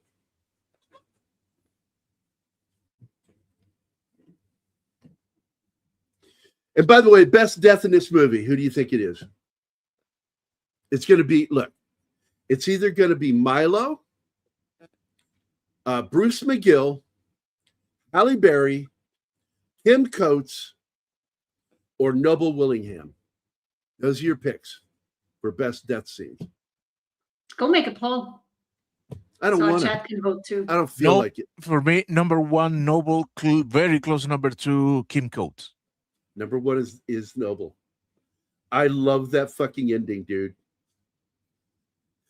You know, the only thing that's sad about that is they killed his Dobermans. Yeah, they did nothing wrong. They were good doggies. They were good dogs. They obeyed. They were good puppies. He got them killed. Yeah, I didn't like that. Like these guys are in front of a lit sign and they're fucking dark. Like, get over it. Oh wait! Oh no, that old dog is not going to let go of that bone. Yeah, nope. Like I was watching a guy obviously drunk and inebriated saying, "I fucking don't care," because he kept mouthing, "Oh yeah, yeah." I remember that one. Good one. That's a good way to get taste. It's right here on YouTube. Yeah. By the way, I'm surprised because his approach, as well as his buddy that does the what do you call it? The Darwin Awards for gun incidents, and now he's been elected, are both Republicans. Donut and him are Republicans, conservatives. And that's not why I started watching them. I started watching because I love those kinds of videos. And I just fell in love with their fucking humor and come to find out they're conservatives. So I'm really surprised you like him. I'm glad you do because it is good stuff, man. Yeah, the Turks have fez hats too. Yes, they do. Well, I love fucking fez hats, man. Alpha says not anymore. Oh, why? Why? I don't get that. I don't get that. They had them in tourist shops. I bought one when I was in Turkey when I was 16. Oh, so Enema is saying, "Shut up, 11. You don't know what you're talking about." No, I need to find this out. Why were fez hats outlawed in Turkey? Yeah, now I'm hungry. I'm hungry for grease with some turkey with grease on it. Mustafa Kemal Ataturk outlawed fez hats in Turkey in 1925 as part of the broader modernization of westernization of reforms. The fez was once unifying symbol of the Ottoman Empire. and was seen by Ataturk as a relic of the country's imperial past and a barrier to creating a modern, secular, and Western-oriented nation. Well, that's interesting. Alpha said it. Same thing? Yeah. No, yep. Yeah. So yeah, exactly. Yeah. Fantastic. But read the comment about Bohemian Rhapsody above. Oh wait, I didn't see that. What comment about Bohemian Rhapsody? Yeah. Speaking of Michael Myers, was in the dreadful Bohemian Rhapsody with Rami. Oh yeah. Yeah, that's Mike Myers, but yeah, it is technically Michael Myers. Yeah, this scene is the worst part to me. That he took her back. After what she did. Best verbal comeback in the film is when she said, "I was lonely." And he says, "Get a dog." Yeah. He's not wrong. Yep, that's a fact. That's one of the worst excuses for cheating. I was lonely. Yep. What the fuck? Don't cheat, you break up. That's what you do. Don't cheat. Yeah. If you feel the need to cheat, here it is. And it blows up close to the Hollywood Hills, that explosion. Good effect. Not great. Clearly I could see it was a composite. But I didn't If you care. feel tempted to cheat, your relationship is already over. Yep. You're done. Don't fucking do it. Just be a fucking adult and do the adult thing and break the fuck up.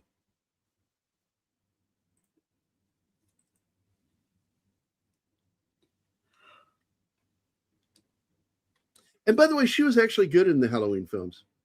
And she did come back for the remake by dipshit Rob Zombie.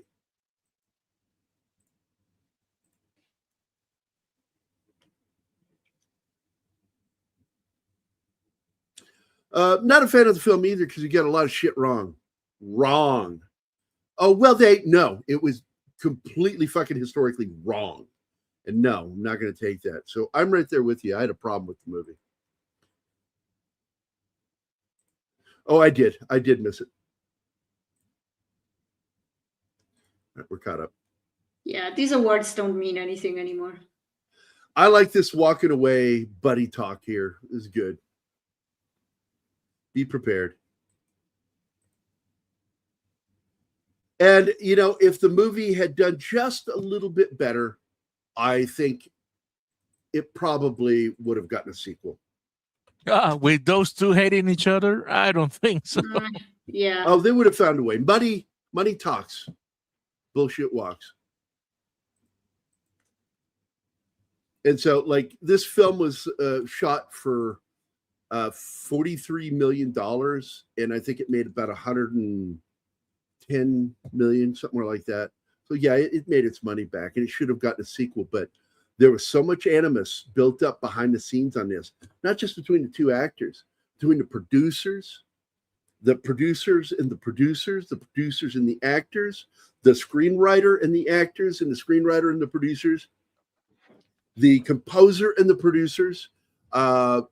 This was a horrible, horrible shit show behind the scenes. And that it became anything that was enjoyable is the shock. That's the biggest shock of this fucking movie. That it became something that we could fucking sit down and enjoy. And it is really enjoyable. Yeah, because he was, as much as he was a homosexual, he was technically bisexual, and he fell in love with a woman, and that's who he left everything to, that woman. Not his sex partner.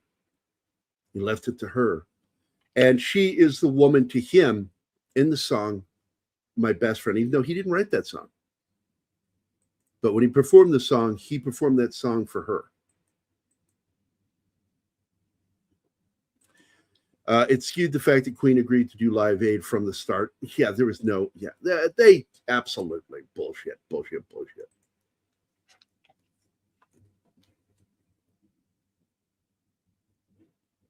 I remember Phil Collins took some heat over Freddie Mercury. Anybody remember that? No, what happened? all he said is he felt awful. He said, man, I miss him. I liked him. He says, but you live that lifestyle. What do you expect to happen? And he wasn't talking about gay. He was talking about like group sex. Yeah, like sex all the time. Promiscuous sexuality. That's what he was talking about. And they're like, you're being homophobic. Back before they had a word for it. They weren't called homophobes back then. And so there's anti-homosexual. And Phil's like, no, I'm just saying you wear protection. Like, don't fucking do that. Sleep with just everybody and then not have protection. It's crazy. And Phil took some heat for it. It hurt him. But he came back and he was in the movie and the band played on based off of the book and play. And it's a good film. If you've never seen it, was a miniseries, but it's actually a movie. Matthew Modine, good cast, great cast. It's a good film. And Collins ended up playing the asshole that owned the bathhouse that started the epidemic. He was at the one where patient zero came from. And a lot of people misunderstand sometimes when they say patient zero with him. Totally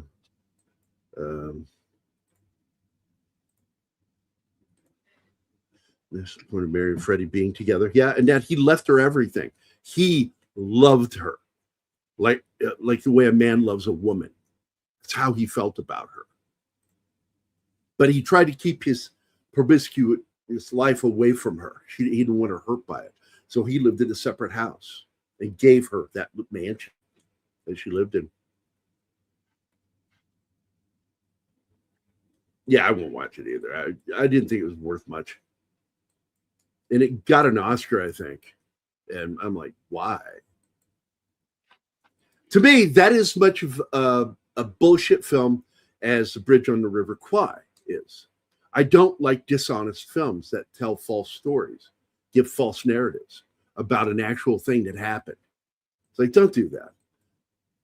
So I don't like that film because it was the French that were collaborating with the Japanese, not the British at all.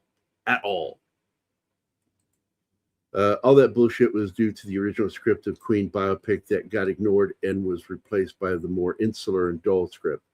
Yeah, and by the way, that's part of the reason why Sacha Baron Cohen walked away. And Queen acted like we never intended to make the movie. And yes, they did. They fully intended to make a Queen movie that would tell Freddie's story halfway. The Freddie Mercury part of the story ended at the middle of the second act. And he dies. And every single fucking person out there was like, you're going to make a Queen movie and kill the guy that we give a shit about at the middle. And the rest is about you guys, the band going on. And the band played on. Great fucking idea. Yeah. Nobody's going to fucking put money in that. No. But, that was the drummer, really. I don't like him very much. I usually love drummers. He's a fucking prick. I mean it. He's a fucking prick. I think May's a pretty good dude. I think it's Freddie. I mean, the drummer. What the fuck is his name? I forgot his name. I don't like him so much that I don't remember his name. Yeah. What's this? Oh, wait, I was trying to get similarly the radio DJ who played Bohemian Rhapsody in full on the radio was gay and died of AIDS. That's sad. All right. So I really wanted to see, because Sasha can actually sing. Yeah. And I don't know if because that was his intent, was to actually do Freddie Mercury.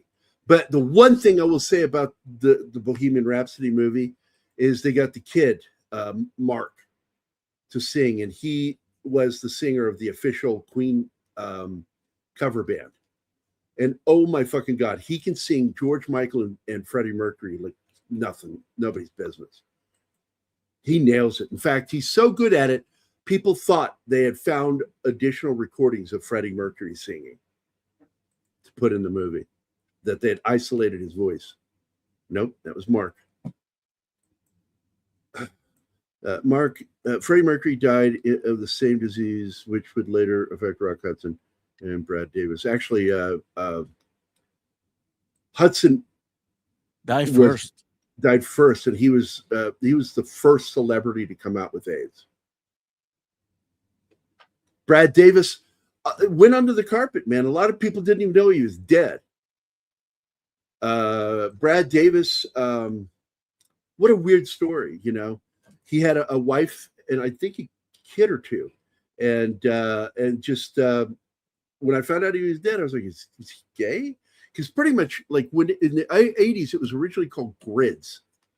Nobody remembers that historically. It was called gay-related immunodeficiency syndrome. And then it's just a lot of people in the gay community pushed against that, saying it's not just gay people getting it, because there's bisexuals and they're taking the disease and spreading it to heterosexuals. So it's hitting the heterosexual community. Yeah, I remember that at the beginning, the first day when it appeared in Latin America, it was called the gay cancer. Yeah, gay cancer. Yeah, I remember that too. And I remember the stress. Like those of us working in the medical industry, we're terrified of this shit. I got hit with a needle that was in somebody left it in the bed, and I was going to pull the sheets and got it right in my hand. Used syringe. And so they wanted to give me AZT. I said, no, I'll keep doing the test. I'm not taking no AZT. And AZT could have killed me. Once again, Fauci. Mm-hmm. He's the one who pushed AZT, and come to find out it didn't do any good, and it did kill people. You should have gone to prison for that. Oh, hey, look who's back. Someone survived the missile attack. Hey. All is well on the Western Front. Good. You're only alive because our chat prayed for you. Yeah, of course. I prayed for me too, so I guess. We've been talking about Freddie Mercury, the Queen, the Queen movie, Bohemian Rhapsody, which was a piece of shit. Love the music though.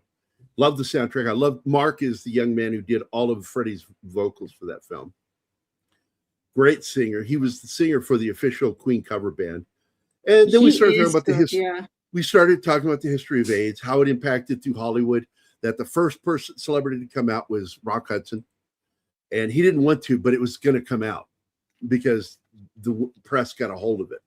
And they were going to announce that he had AIDS and that he was Do you gay. understand how much sex Rock Hudson had to do to get AIDS?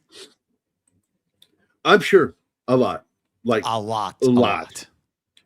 Yeah, and the whole thing about AIDS is like it's not like it's not real. It's real and it kills people, but the cure was way dumber than the original disease. Well, we were talking about that too. I brought up that AZT because I got a syringe, a used syringe in my hand when I was changing linen. Someone dropped it into the bedding, and it fucking went into my hand, went right through here. Yeah, poked out the back of my hand. And because of that, they wanted to give me AZT. Now I went, no, I'll just do the testing. And then if I test positive for it, I will consider taking medication. But it never happened. It's funny how AIDS is not killing when it kills people. If it kills people, they don't look like they've been through AZT for some reason.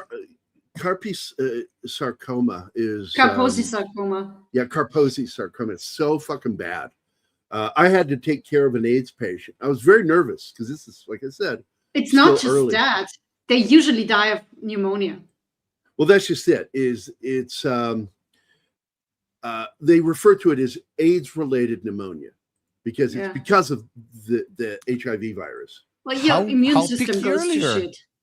How peculiar! Lots of people died out of not heart attack related coronavirus. But not Johnson. Really weird. Not Johnson. Magic Johnson didn't. Johnson now tests negative. And I loved how South Park made it out when they go to see him, because one of the kids has AIDS in South Park. And they go to him, and he says, well, the cure is, and he takes billions of dollars and puts it into a blender. He says it's drinking money that cures AIDS. Yes. It's like, how weird, how peculiar. That if you're rich, you somehow if survive. You're rich, you're not dead. And now that they have this cocktail, if you're mildly not poor. Yeah. I don't think it's a coincidence. I know you meant that as a joke. I'm just saying it's not a coincidence. Oh, money can save your ass from a lot of things. Yeah. But then again, sometimes it doesn't. You know, we've seen a lot of rich people die from other things that should have been cured. I tell you right now, in the 21st century, we shouldn't be seeing people die of cancers. Well, if science did its fucking job for all the money that they get. Funny you should say that. Really? There's lots of people who don't die from cancer. Some do, but some people who have you have like stage 4 with like it metastasized into your liver, which in about 10 years ago was like certain death. Seemingly is not death at all. Not all the time. There are people that can survive it. And I've seen met people that have survived cancer. My mother did. Come back from it. Yeah. My mother did. Stage so we 4 do have some great treatment, with metastasized to the liver. Yeah. We should just, at this point, I swear to God, this should be like in Star Trek 2 or Star Trek 3. No, Star Trek 4 when they come to Earth, where, cancer should be cured with a pill. Oh, yeah, cancer. Here you go. Funny you should say that. It's a I have a friend at work. I have a friend at work that they discovered a cancer, and he's like, "This is rare," and blah blah blah. And it's like, okay, what is your treatment? No, I take these. They call it biological pills, and I was like, all pills are biological. And he's like, yeah, but it doesn't kill the cancer. It just, I can live with it. It's like, yeah. Well, that's sort of like what just happened with Bruce Campbell, because it took me a day to be able to post about that, because I found out first thing in the morning, and I've known Bruce for 30 years. And I don't know if we're friends, but we know each other. And if you bring me up to him, he'll know who the fuck you're talking about, because I have shit on him in conversations where I really fucking kind of mocked him. And I mean, one of the first things I ever said to him, we're at dinner together, and he says, well, I'm leaving Los Angeles. We're going to move up north to Ashland, Oregon. I said, yeah, there's a lot more room for your ego to grow up there.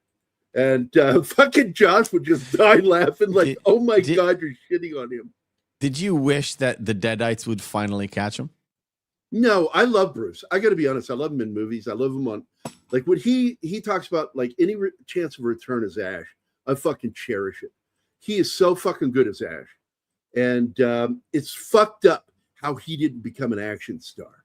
It's like somebody in Hollywood didn't like him, is why he didn't become an action star, because he should have. Because he's a good actor. He's fucking funny.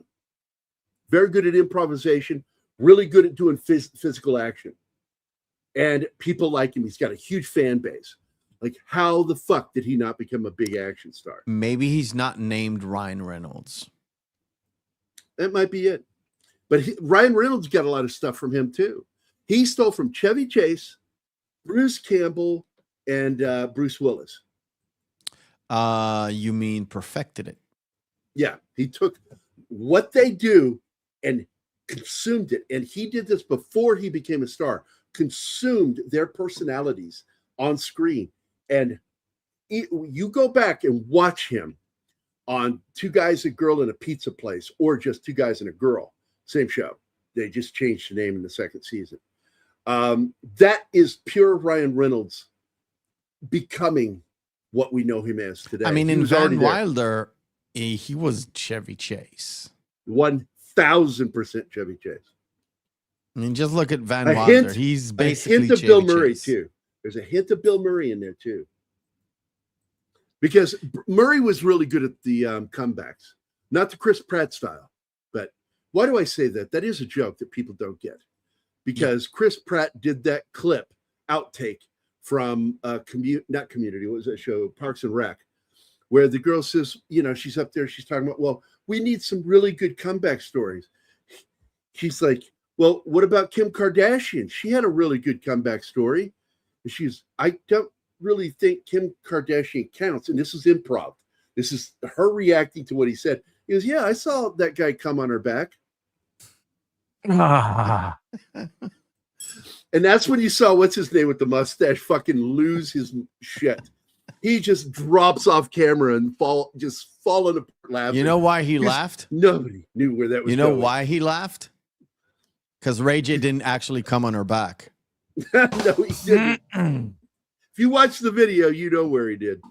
To land the Briscoe County Jr. role, Bruce supposedly did a standing backflip for the audition. I'm not surprised because he's really good at doing physical comedy. Two guys, a girl, and a cup isn't a sequel. Shut up. That's the red version. Two guys, a girl, and a cup. That's so fucked up. Didn't Rock pass away before? Yeah, we were saying that before, John. Yeah, he died. He died first. Then Freddie died, and I think Brad died next. It was in that order. I think Brad, the only thing Brad was not like, nobody fucking knew it that he was dead. The actor from Midnight Express.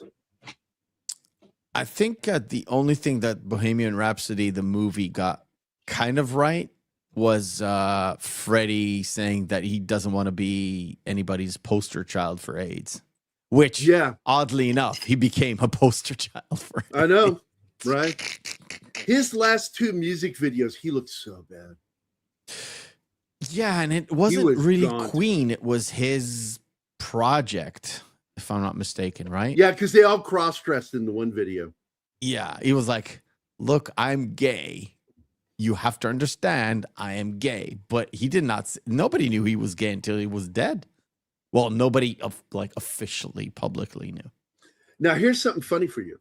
My dad read a lot of these books by guys that were journalists in Hollywood. And he read them voraciously. And I was 11 or 12, when I found out not only is Rock Hudson gay, but that Rock Hudson had an affair with Jim Nabors' Gomer Pyle. And that blew my child mind. I'm like, what? Like, first of all, Dad, what is gay? I couldn't even understand what that is. Guys do that? Like, why? Because there's so much vagina out there. Is it that there's not enough? Like, I could not understand what that was. If only about. girls were more receptive for anal, we would have less homosexuals. That's what I thought as a kid, dude. And worse than that, when I called a kid a dildo in school, middle school. I called this kid a dildo, and this older upperclassman goes, "You don't even know what one is." And I said, "Sure I do. That guy." I pointed at the guy I called a dildo. And then I turned to Jim Woodward and Mike Beatty, because we're all sitting there on the handrail. And I turned to him and says, "What is a dildo?" And they're like, "I don't know." So we walked to the public library downtown, and we went and found a book, found out what it was. And this is me. I'm like, why does this even exist? Like, and again, aren't there enough penises out there? I don't understand this. The mistake you've made is you didn't go to the librarian, because she would give you the correct answer. The librarian was Mr. Cody's wife. And Anima knows who Mr. Cody is. That Point man was taken, my point dad's served. Best friend, my dad's best friend. His wife was our town librarian. I would have never asked her. Devout Catholic. That would have been best. That is exactly what I meant. Yeah, you mean exactly. No. Discussed and benefited financially from the drug act. Yeah, yeah, absolutely. Young Gary applying for applying his math lesson to the theoretical. You can tell you're not American because he said maths, plural. That's so not American. To the theoretical poon economy of classic Hollywood. This lasts forever. Yeah. Oh, wait. I was trying to read that. Sorry. Freddie Mercury used to employ dwarfs for his parties to walk about with trays of Coke on their heads. Okay, I like Freddie, but that's a cunt move. But it is funny too. But it's a cunt move. But it's funny. It's funny to me, but it's a cunt move. You know who he hired? Peter Dinklage. Yeah, Peter Dinklage. That's why he's so angry. Yes. It costs other dwarves. He could not jobs. partake in the Coke. Yeah. Best dialogue in South Park. Mom, Kitty's being a dildo. Well, I know somebody's going to be sleeping in Mommy's bed tonight. Yes, I remember that. Shazam. That's right. Gomer Pyle. Days of Our Lives. I like that song, mind you. It's not great, but it's very memorable because it was one of their last songs. And it had a video, and he looked so fucking thin, man. It was horrifying to see him in that video, just knowing what that disease was doing to his body. Even in These Days of Our Lives, yeah, absolutely. And yet he kept soldiering on with the vocals. Yes, he did.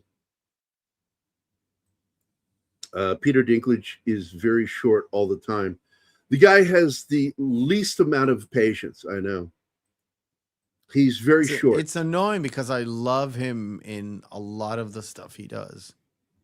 I do too, but he's such an asshole for what he did. He fucked over all the other small actors. They have two dwarf comedians that are friends and know each other, but they go around talking about this shit, and they absolutely despise him for what he did. Yeah, Brad Williams and the other took dude, money out of our mouths. His name. Yeah, and they're funny too. By the way, I do find both of them hilarious. And I do believe what's his name, Wee Man, also doesn't like Dinklage. No. Although one of the most fucked up things I've ever seen is Steve-O talking with Joe Rogan recently. Oh, I'm like, is he acting retarded, or is he this fucking dumb? He's dumb. Apparently, he's dumb. Like, doesn't know shit. Steve-O knows he's dumb.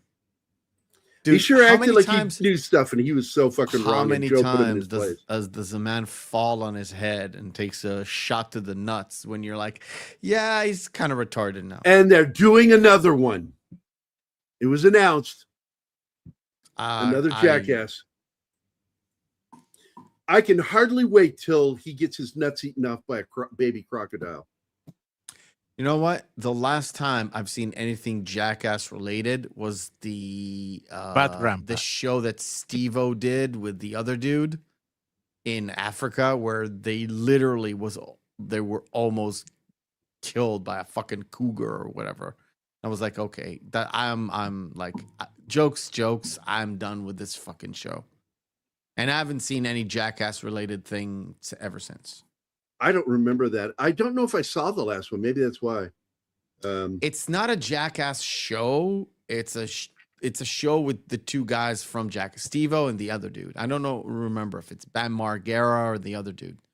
Yeah, I don't like Bam Margera because of the way he treats his parents. I don't like that shit with his dad. Don't like it. You don't do that with your dad. Anyway, here is the video you were just talking about. Two monkey hookers and a racist dwarf. I think I'm heading home. Yeah? Think I'll come with you. Hey, what? Back off, Shorty. You don't know karate. Ah! Don't say you didn't have a cover. Short arse.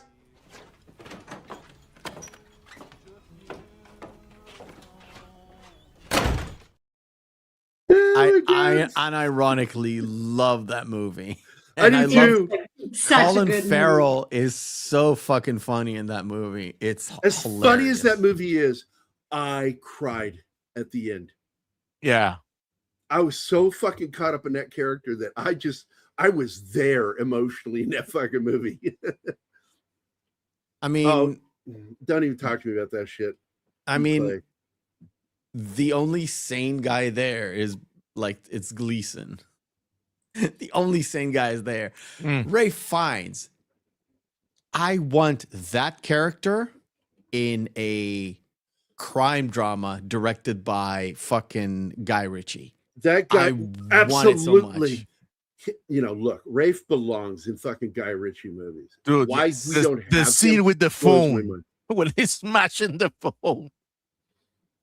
That's an inanimate object. You are an inanimate object. His wife watching in the background, and he's so apologetic. I'm so sorry. I'm so sorry. Because he's a gentleman. He's trying to be a gentleman. I fucking love that movie so much. He's so sold on who he is and what he stands for that he blows his brains out thinking he killed a child because he shot the dwarf. By accident. By accident. No, she can't, but I'll still watch her. I mean, she's a model. She's a model. Beautiful. She's not an actress. And my God, the Israeli Defense Force needs to hire more women like her. Man. I'll tell you what. I've seen some of the girls who are actually in Gaza and stuff, or like tank girls, literal tank girls. Some of them are lesbian-ish, but some are fucking beautiful. Once you dust them all up and put them in a nice dress, no makeup. This is a guy thing, a real guy thing. Women in uniform with weapons. Just so fuck. I was there. I saw that in close up. I married one of them. That's how much I liked it. I'm like, oh my God, I fucking like this. We should never have married. We should have never gotten married. Shouldn't have had a kid. But we did.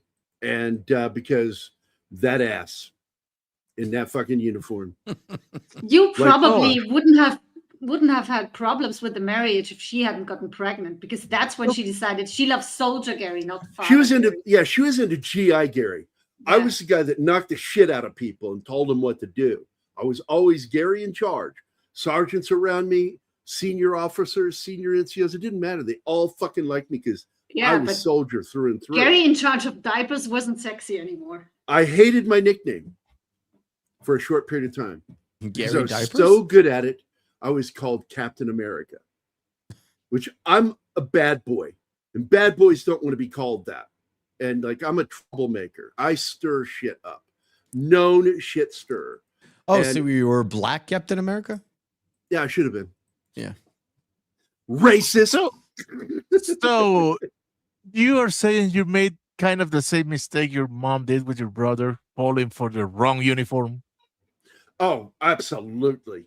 My mom, if you didn't hear this before, Meph, when my brother got in trouble for doing some shit, one of them included throwing me around a room, which I don't remember. I was so apparently traumatized by this. I have no recollection of it. And I have eidetic memory, okay? No memory of this shit. They were going to throw him in jail. That was his choice. You're going to jail. He was high on glue, by the way, huffing, sniffing glue. And he had a choice by the judge, go to jail or you're going in the military. He chose military. So my dad turns to my mom before he heads to work and he says, take him down there. But when you go, take him to Air Force or Navy. Because if you go in the Marine Corps, 100% he's going to Vietnam. If you put him in the Army, he's got a 50% going to Vietnam. And if you put him in the other ones, he only has about a 10% chance of going to Vietnam. And so she goes, okay, comes home, signed him up in the Marine Corps because she loved the fucking uniforms. So where did my brother go? He went to Vietnam. He did not belong there. He was a stoner. What Gary's trying to say that he is less John McClane and way more Joe Hasselbeck. Yeah, something like that. Something like that.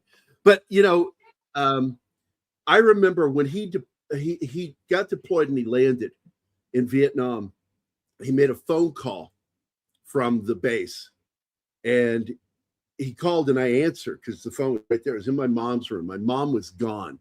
She was down in Mexico with this guy. one of the many men she married illegally.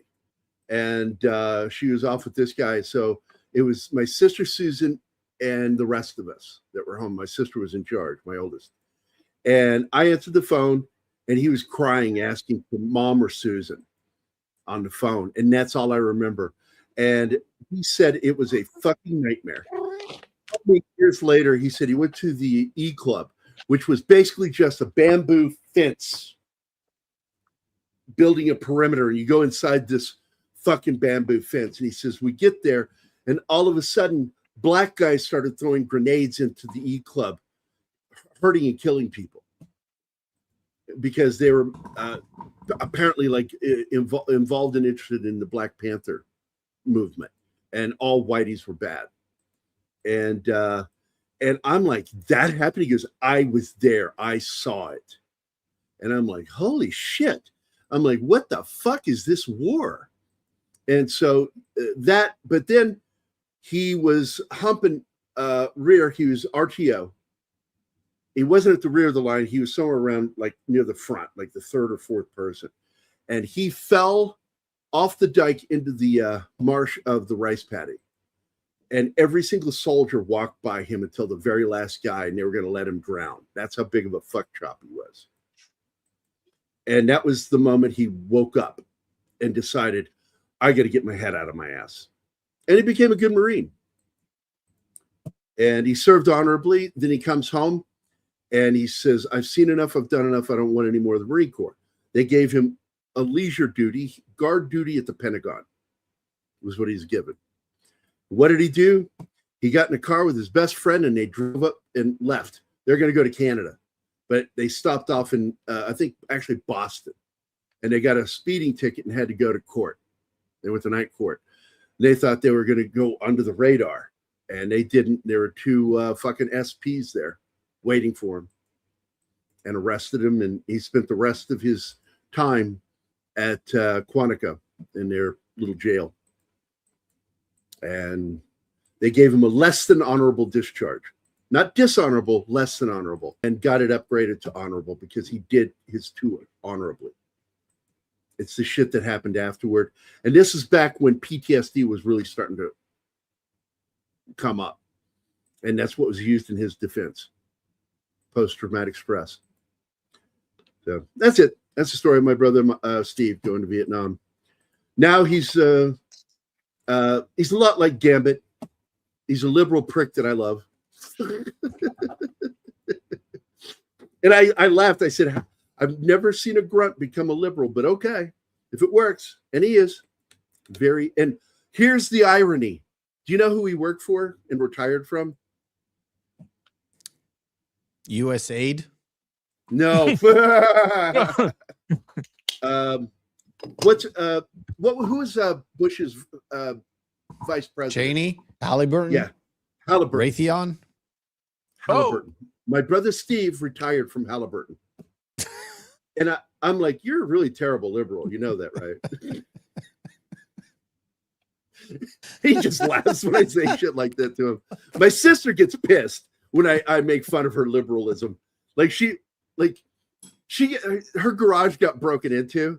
And I'm like, oh man, that's awful. I said, what did they take? And she started saying what they took. And I said, what are you going to do? There's nothing you can do. She goes, what are you talking about?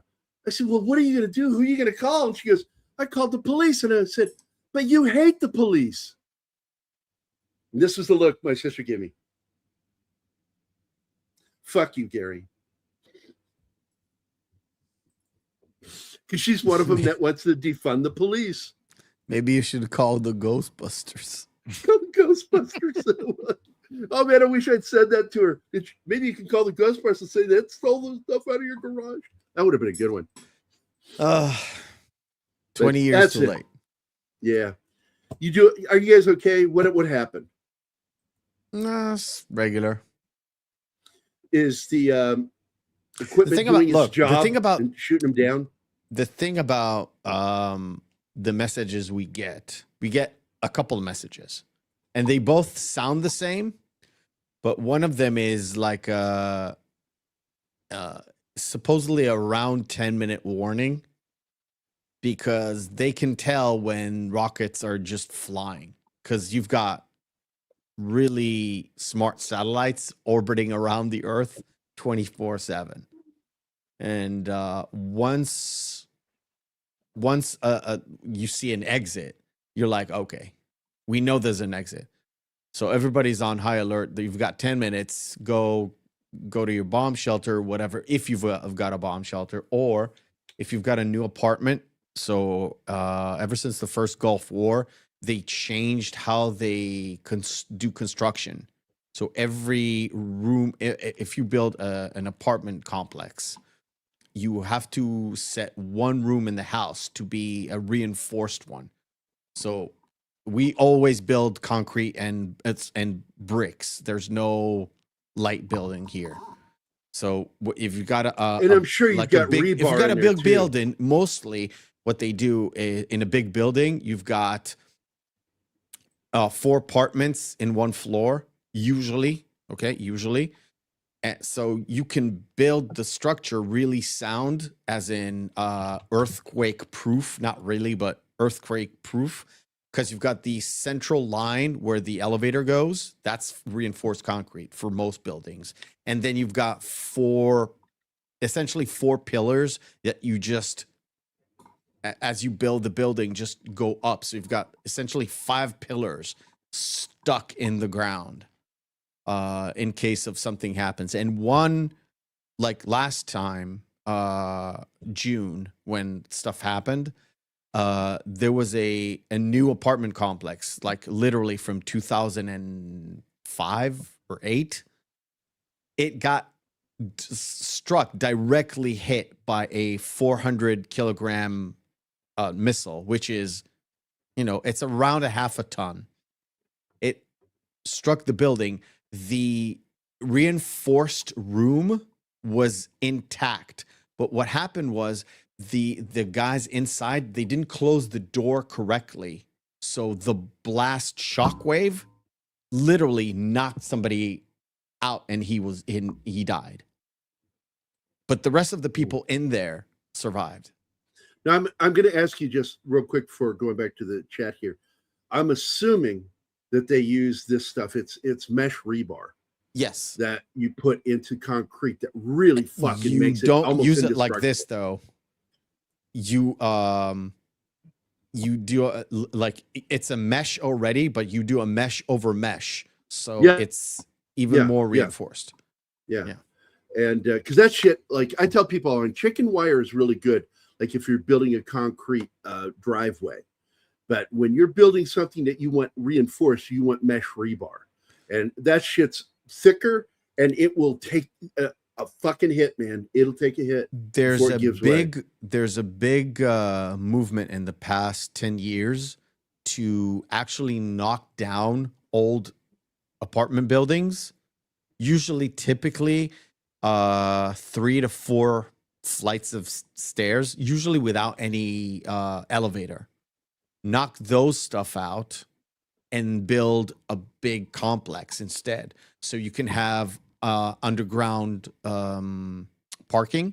So instead of parking in the street like they usually do, they have underground parking. So we have at least 3 floors down and then 20 floors up of apartments. And you get the reinforced room, better like earthquake protection, because we are you guys are you're on a fault. You're on a fault line. Israel is right on, especially Tel Aviv. I think it goes No. The fault line is literally the border with Jordan. It's called the Syrian African Fault. Essentially from Syria down through the Golan Heights, Sea of Galilee, Jordan River, and into essentially right through the middle of your the house. Red Sea. Right through the middle of your house. Not really.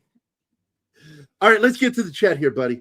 So we got this one here from Alpha. Wants to know, did you all see the Israeli dating app meetups and raid shelters? Is this a real thing? Yes. Oh, wow. I've seen it. Holy shit. It's a half a joke. That's funny. Let's see. Mel Gibson was considered for the role of Jimmy Dix. I actually know a little bit about that. He didn't take the role because it was too Lethal Weaponish. He felt it was just a repeat of Lethal Weapon, and he didn't want to be in there and do that again. He says, I want to leave that where it belongs with Lethal Weapon. Look, he's built like a fucking miniature linebacker. He would have been a good linesman because he's fucking beefy. A lot of people don't know how muscular he is under those shirts. He's got a fucking chest on him. So let's see. After watching a few videos on bunker buster bombs, I don't feel safe anymore. From Americans. Like if you're an enemy of America, I'd be very fucking nervous about those things. They are scary. Let's see. Stay safe, Mephisto. That's from our buddy Tim. Thank you, Tim. And Meph's not going to thank you because he's a prick. Gambit says, I'm trying to wait for Gary to finish the entire sentence, and if he doesn't, I just don't talk. Yeah, I'll talk for you. You're good. Take it easy, Meph. See you tomorrow. That was from our good buddy. I'll be there tomorrow. We're not canceling the show tomorrow, but in case in the middle of the show, if there's an alarm, he will disappear. In case of an alarm, I've actually have a button that puts something on the screen, and it will stay there until I come back. Because my co-host, All My Feelings, he's not really a YouTube guy, and I don't want to leave him hanging. He's never sort of he can't hold the fort on his own. I've met your partner. Yeah, I like him. He's good, but there's certain things he can't do. He can't do the YouTube thing by himself. And I'm not going to put him on him because it's not fair.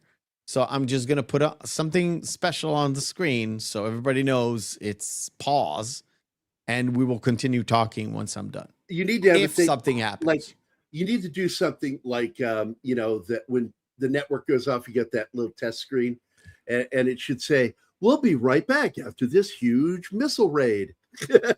No. It's something else. All right. Hey, this is to our buddy Sean Eastep. He became a YouTube member today, and he gifted 20 people memberships. So thank you, buddy. And a lot of these people, I've never seen the names. You don't know so Sean? many people in. No. The recipients. Oh, the recipients. Yeah, a lot of names that I've never seen. Hold on. Look at our chat. Nobody who's actually there. Let him stop shit on me. Okay. Stop now. I want to hear Martin say recipients one more time because that was fucking awesome. Recipients. Oh, now you're saying it right. I like the Hispanic way you said it. It was fucking cool. Not making fun of you. I really liked the way you said that. I said it the same. No, you did not. No, you did not. Yeah, you. I like the way you said it. Weird, Gary. I'm going to go back. I'm going to find it and I'm going to clip it. Anyway, I think Anima and I were talking at the same time. That could cause the maybe. Oh, that may cause it. Okay, because I do that too. Like when I'm trying to talk and somebody talks over me, I'll say a word like, "I went to the Mount Tag," and I'm trying to say mountain. Yes, there are a lot of names here that I haven't seen in the chat. Right? And So the people who let's, actually are in the chat, they don't get a membership. We weird. have lurkers. Yes, so let's because they showed the recipients. I saw the recipients. Where's it at? Dude, Mega Jerry won. Look, I haven't seen him in years. Anyone who was in the chat, not recently, but like for all times, that can receive a gift will receive a gift instead of it going to somebody here who cannot get a gift. Like I'm in the chat, but I can't receive a gift with the account I have because it's a brand account. Brand accounts cannot get a gifted membership. I know. So I wanted to go to these. I want to do these. You have to Please let me go activate through these. the gift So thing. Stream Element posts who got it. So we got Gene at Gene One Star. We've got RH Snow, Wilkie Movies, and that's I know who Wilkie is. He goes by a different name now, I thought. Anyway, Aerial Ballet, Ballet. membership. Imperatus 5704. Kitty Bear, I know Kitty Bear. Cinevere, I know Cinevere. Alexandra the FTL. I remember the name, but I don't remember the person. So they haven't been around a while. Oh, I know her. That's Maria. I love Maria. She's awesome. She has her own channel. Tea with Maria. Let's see. Lily Dirty X. Don't know that one. We got 5 more. Yeah. I was going, you said and I thought you were going to say something about this one. Okay. No. Wait till I post them. Yep. Justin Kittle, Jerry K. Warner, names I don't know. I don't recognize. Mega Jetty 1. Do I know that one? I don't remember that one. Oh yeah.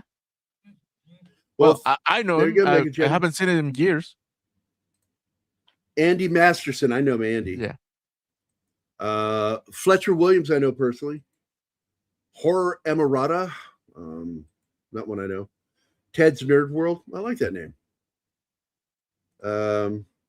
Hippie Wild Child, I wish I remembered that one. And that's it. That's all we got here. Yeah, that's it. Now, James Jameson, thank you, man. Allow me to find a video for you. While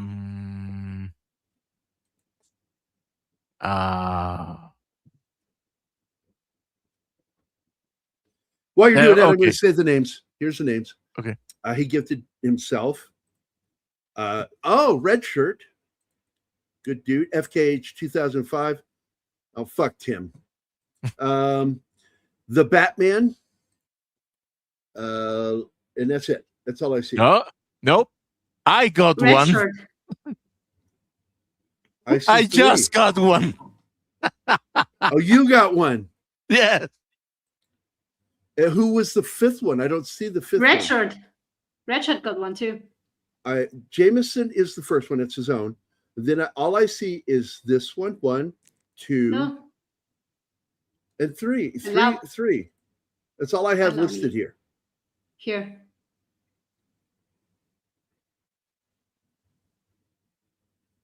I saw that one. That's 1, 2, 3. Yeah, but in YouTube chat, I see mine. It's not showing it for me. I see 4. No, 5. It's not here. It's not. But It's not on the 4. It's Where's not the on the 5th one. God damn it! It's not on the StreamYard chat for some reason, but it's on the YouTube chat. Who's the 5th one? Me. No, you're the 4th one. God damn, motherfucker! Can't you count? I just showed you 1. Okay. Hold on. 1, Red Shirt. 2, awesome. 3, the Batman. That's 3. You're number 4. Tim. Okay. Let me tell. James got one too. What I see is James Jameson. That's his own. That's his own, isn't it? He bought it for himself. No. He gave got one of 5 the gifted gifted and ones. got one. Yeah, it was but random. I don't think that's how that works because it's Read this comment.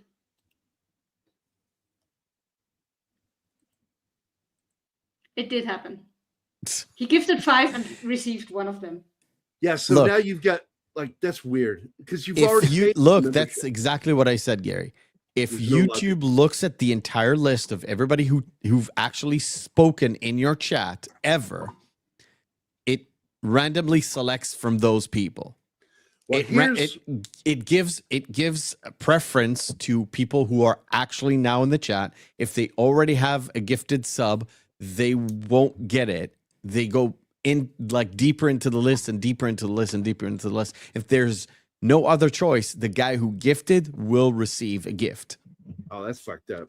I don't like I've it. gotten memberships from You channels should be that I've allowed never to. So been you in. should be allowed to select it. Yeah, that would be cool. Given a list that you get to select from. It's stupid that YouTube does that. Well, I've received memberships from channels that I subscribe to, but I've never been in their chat because they stream when it's way past my bedtime. It's weird. Just more bullshit from them. So, but Anyway. look, James, great for you doing that.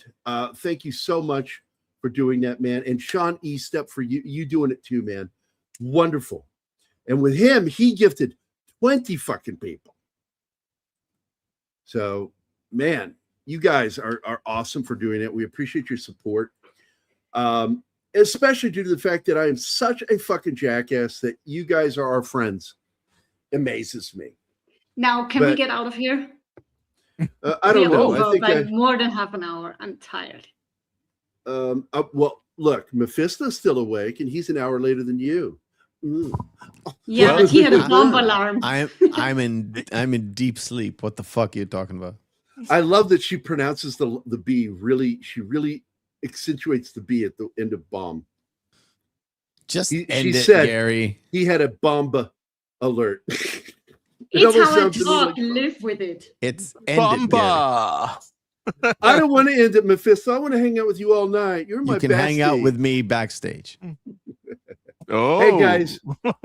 I'm sorry. I just licked my lips. It's a nervous thing when a guy flirts with me. Look, guys, thank you so much for supporting this channel. We appreciate it. And we love you. Our chat I consider our chat the best chat. And you share some of that chat, Meth. And so therefore you get the same wonderful chat. We have great chats and I love them. So you guys are awesome. We will talk to you more later. In the words of my Lord. End it, Gary. I'm trying. You interrupted the ending, bitch. Try harder. Okay. I'm straining. Bye. Oh my God. I don't know if I can do it. Say goodbye, you dumbasses. Bye, guys. Bye. Thank you. Jesus Christ.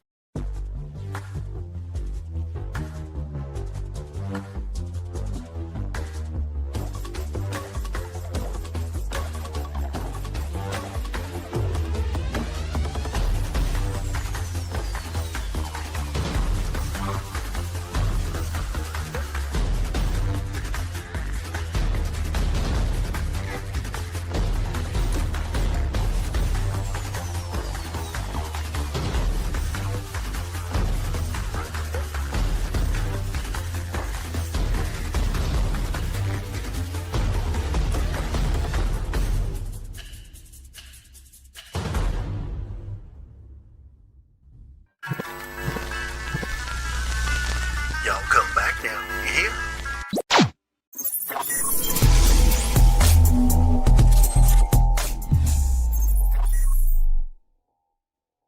Matt Damon.